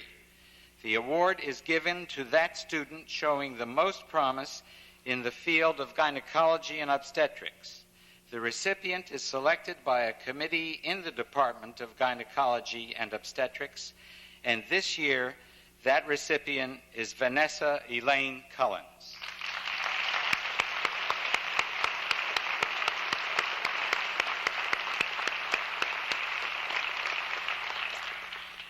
The Franklin Payne Mall Prize in Anatomy, established by Dr. Miley B. Weston, an alumnus of the School of Medicine, is given in the name of Franklin Payne Mall, the first professor of anatomy in the School of Medicine. The member of the senior class who has been honored by the granting of this award is Lisa Egboano.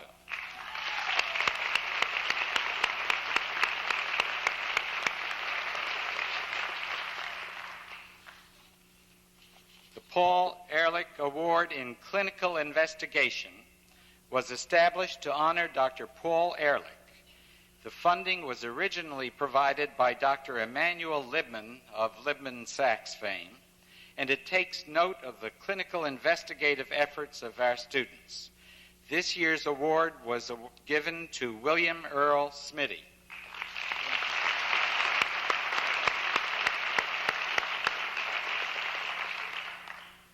The Michael A. Shanoff Research Award honors one of our graduates, Dr. Michael Shanoff, whose untimely death cut short a promising career in investigation and service.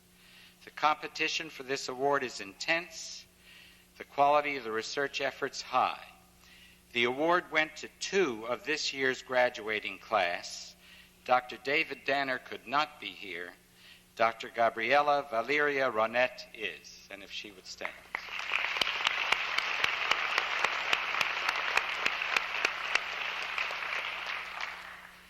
The Herald Lamport Biomedical Research Prizes were established by Mrs. Lamport in honor of her husband.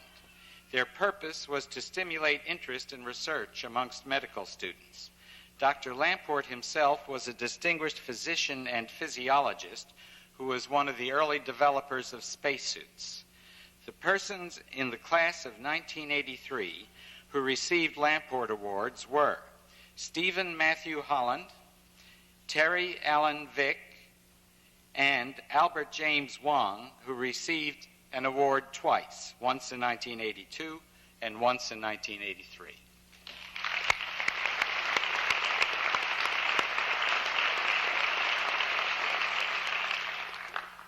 The Alan P. Tremakis Award, established by the class of 1979 to honor their classmate who died tragically during his senior year here.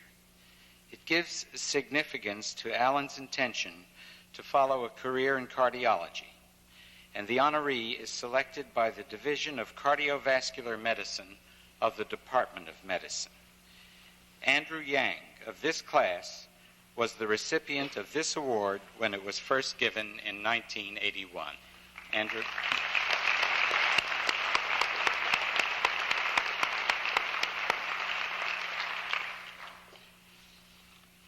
The SIBA Award is presented each year to a member of the second-year class who has made a major contribution to the community, working outside the environs of the School of Medicine, serving unmet needs.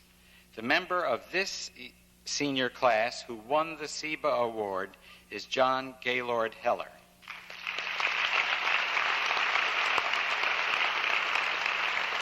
And I think that John would freely admit that there were many other members of this class who worked with him in that. The School of Medicine Student Research Award, established to honor the outstanding work of young investigators by the Johns Hopkins Medical Society. In this year's class, David Charles Mers.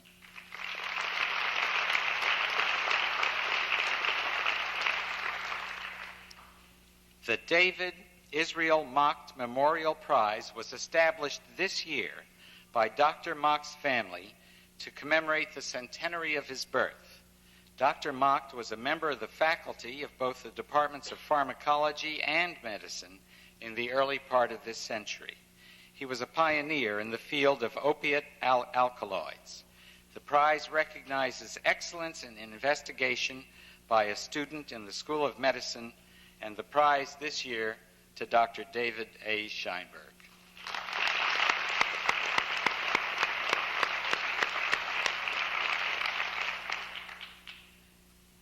The William L. Strauss Jr. Scholarship Award in Anatomy established by an alumnus to honor Dr. William Strauss, a former member of our Department of Anatomy, and one of my teachers, I might add, and at one time acting director of the department. The donor specified that the award be made to a student with strong interest in basic research, people, and the history of medicine. The member of this year's class who received this award is Albert James Wong.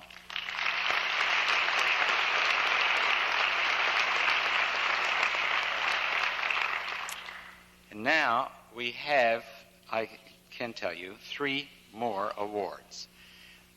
There is a difference in these in that none of the recipients knows at the moment that they are going to get them. The first is the Upjohn Achievement Award for Clinical Proficiency. And simply put, the directors of the various clinical courses select the one person who each year gets this award. That person is considered by the committee to have demonstrated the highest level of overall clinical proficiency based on his or her performance in the basic clerkships in the School of Medicine. The award winner receives a plaque and a check, and the recipient for 1983 is Randall Scott Moore.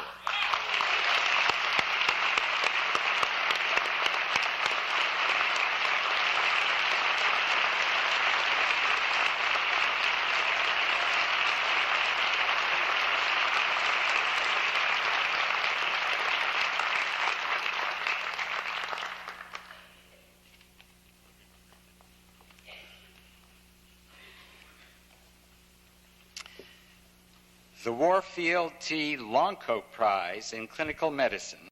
It was created by former students and was given for the first time last year. And on a personal note, I might say that Dr. Longcope, too, was my teacher, and Dr. Victor Mckusick, the 7th chief of medicine in this hospital, was my classmate. The Department of Medicine this year selected Christopher E. Forsmark.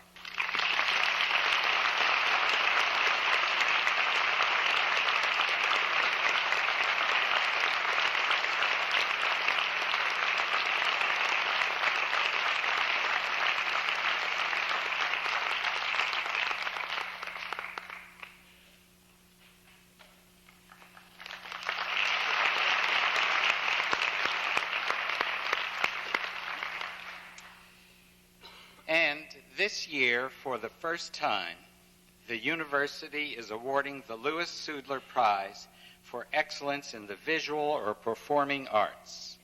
Only one person may be chosen each year from the medical school campus or the Homewood campus, but only one.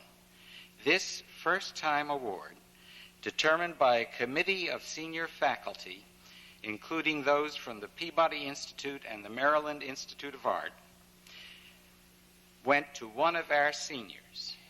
It distinguishes someone who, indeed, pursues medicine and maintains a sound touch with the arts and humanities. And the person who received it this year, a woman who plays the flute so beautifully, Nancy Kine.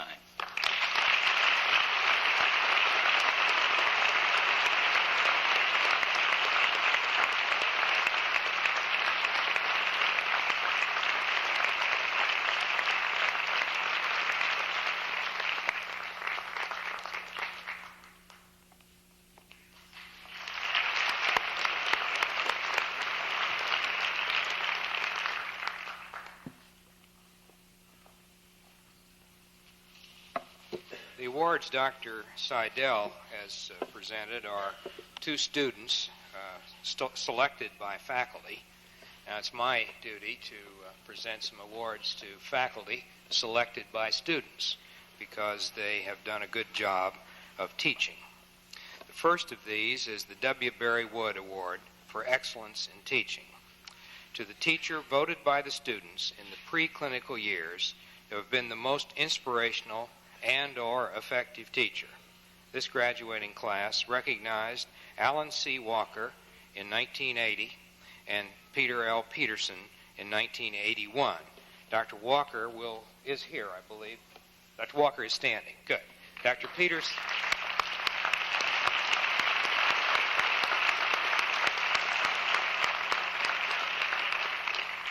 Dr. Peterson is not here. We applaud him in absentia.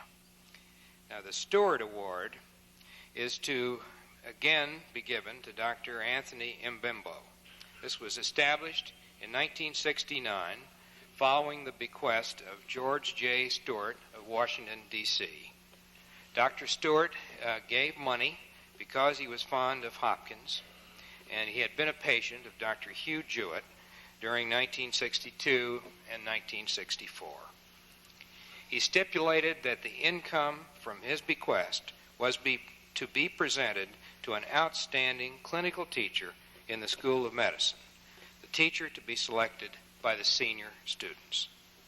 Dr. Mbembo, this year's recipient, has received this award on 5 previous occasions. Dr. Mbembo.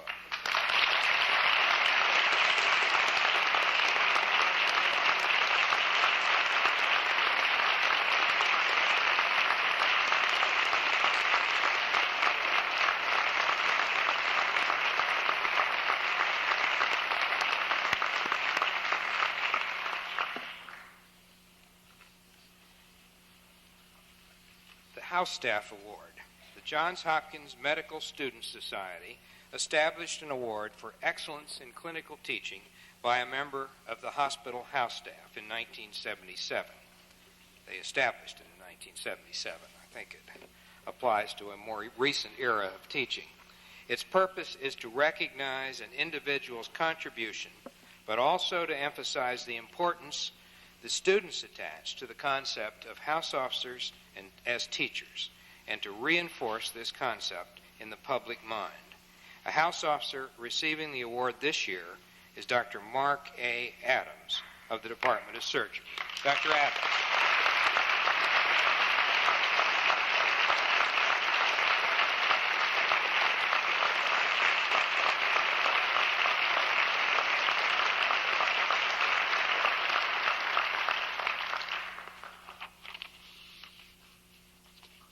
The next award is entitled the Professor's Award for Excellence in Teaching, and it's given to 2 members of our faculty, one whose teaching effort is devoted to the basic science years and the other to the clinical years.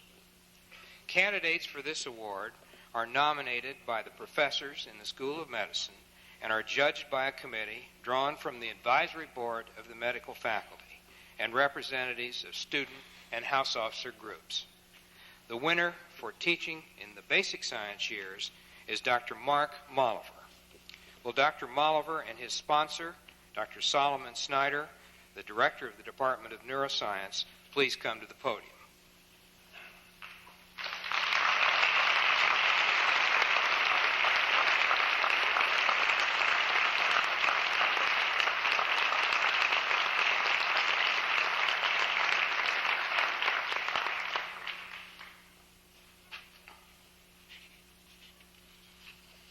Dr. Molliver is a graduate of Harvard College and is a recipient of the MD degree from the Harvard Medical School. He did a residency in pediatrics at the Massachusetts General Hospital and a residency in neurosurgery at the Johns Hopkins Hospital. He is currently intimately involved in his investigative effort and also, most importantly, in the direction of the first-year course in neuroscience. He is a professor of cell biology and anatomy and of neuroscience, and associate professor of neurology. Now, the winner for teaching in the clinical years is Dr. William Bell. Will Dr. Bell and his sponsor, Dr. Victor Mckusick, director of the Department of Medicine, please come to the podium.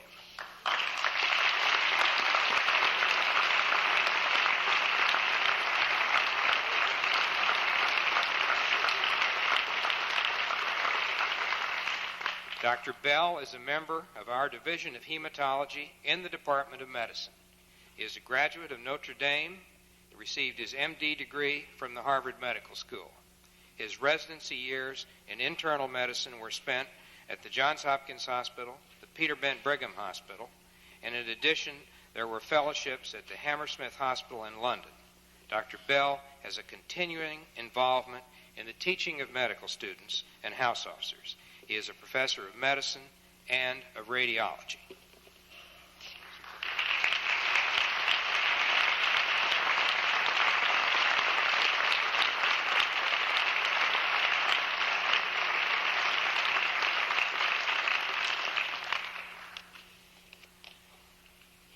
Dr. Seidel had a few surprises, and I have one at the end of my list of presentations. The Dean's Special Recognition Award of 1983. We've now reached the last item on our program, an item that gives me great pleasure, the announcement and presentation of the Dean's Special Recognition Award. This is a new award, and I would first like to describe it for you before announcing its recipient. Ever since I became dean at Johns Hopkins, there have been times when there is a strong need for a direct, clear-cut, and permanently recorded means of recognizing exceptional service to the institution by individual members of the Hopkins family. We have now created such an award to be called the Dean's Special Recognition Award. It will be presented henceforth from time to time by the Dean to persons who have shown exceptional service and devotion to Johns Hopkins. To provide the recipient with permanent evidence of the award, an attractive medal is being struck which bears the profiles of Johns Hopkins and also of William H. Welch, who among many contributions and roles in the origin of the School of Medicine was its first dean. In addition, the names of recipients will be engraved on a permanent plaque in the dean's office. This time, it gives me great pleasure to announce that the first recipient of the Dean's Special Recognition Award is Dr. Anthony L. Mbembo.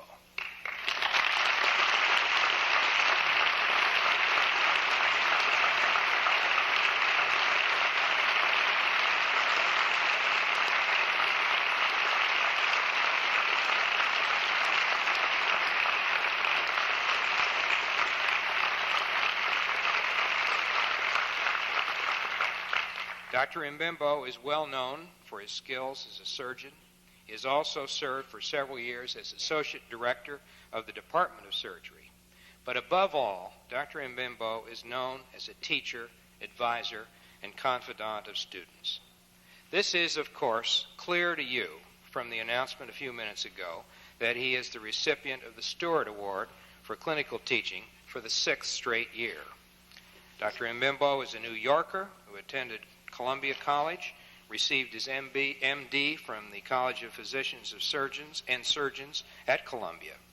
He came to Johns Hopkins in 1973 after completing his residency in surgery at the Massachusetts General Hospital. Since 1976, he has been director of the basic clerkship in surgery. The basic clerkship in surgery has repeatedly received the highest marks from students for the quality of its organization and presentation of material.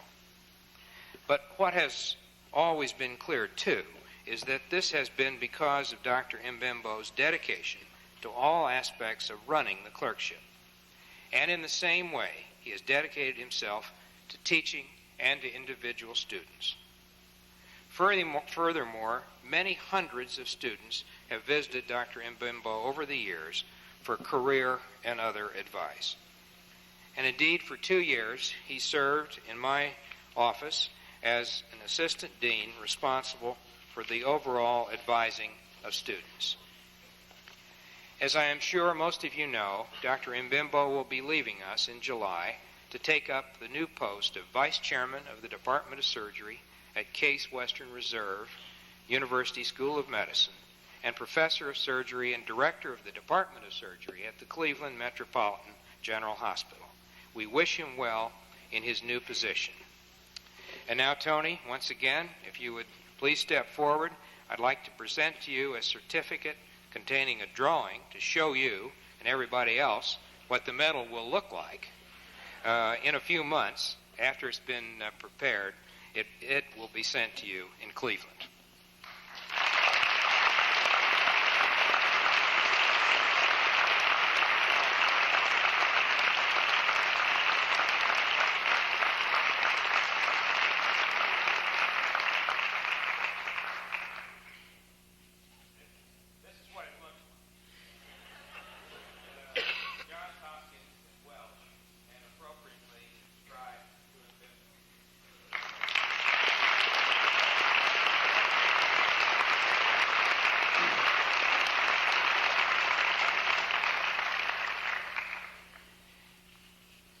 Now it is my pleasant duty to present an old friend of mine and of yours to administer the Oath of Hippocrates.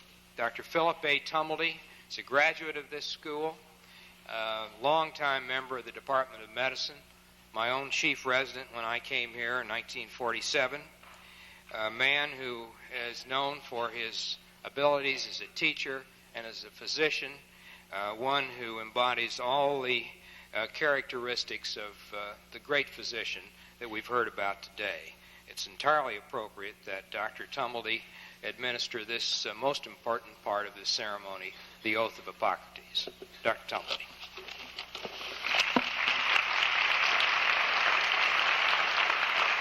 Thanks very much, Jake.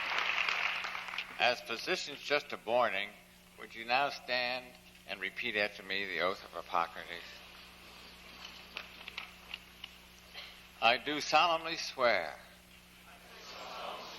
by that which I hold most sacred that I will be loyal to the profession of medicine and just and generous to its members, that I will lead my life and practice my art in uprightness and in honor, that into whatsoever house I shall ever enter, it shall be for the good of the sick, to the utmost of my power, holding myself aloof from wrong, from corruption, and from the tempting of others to vice,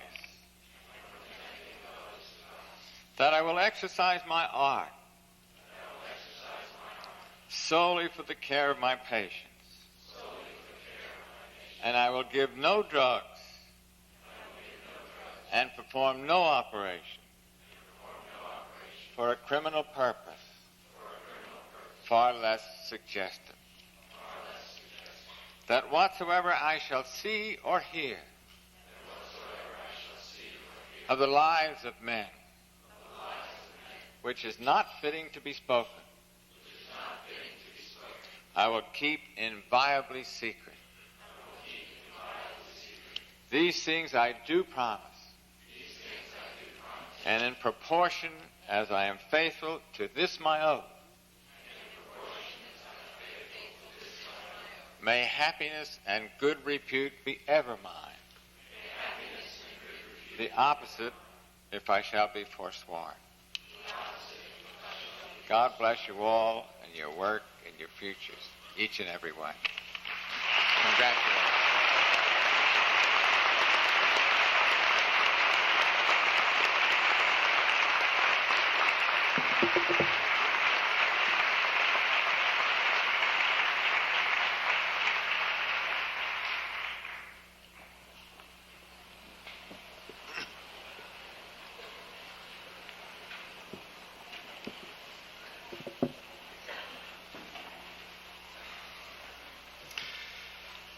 Fix now our steps, O God, so that we do not stagger at the uneven motions of the world, but go steadily on our way, neither cursing our journey for the trials that we will meet, nor turning cowardly in the face of life's demands. Go now with peace in your hearts, with courage in your hands, with wisdom in your minds, and with freedom in your hope. Go now, and may the peace of God go with you. Amen.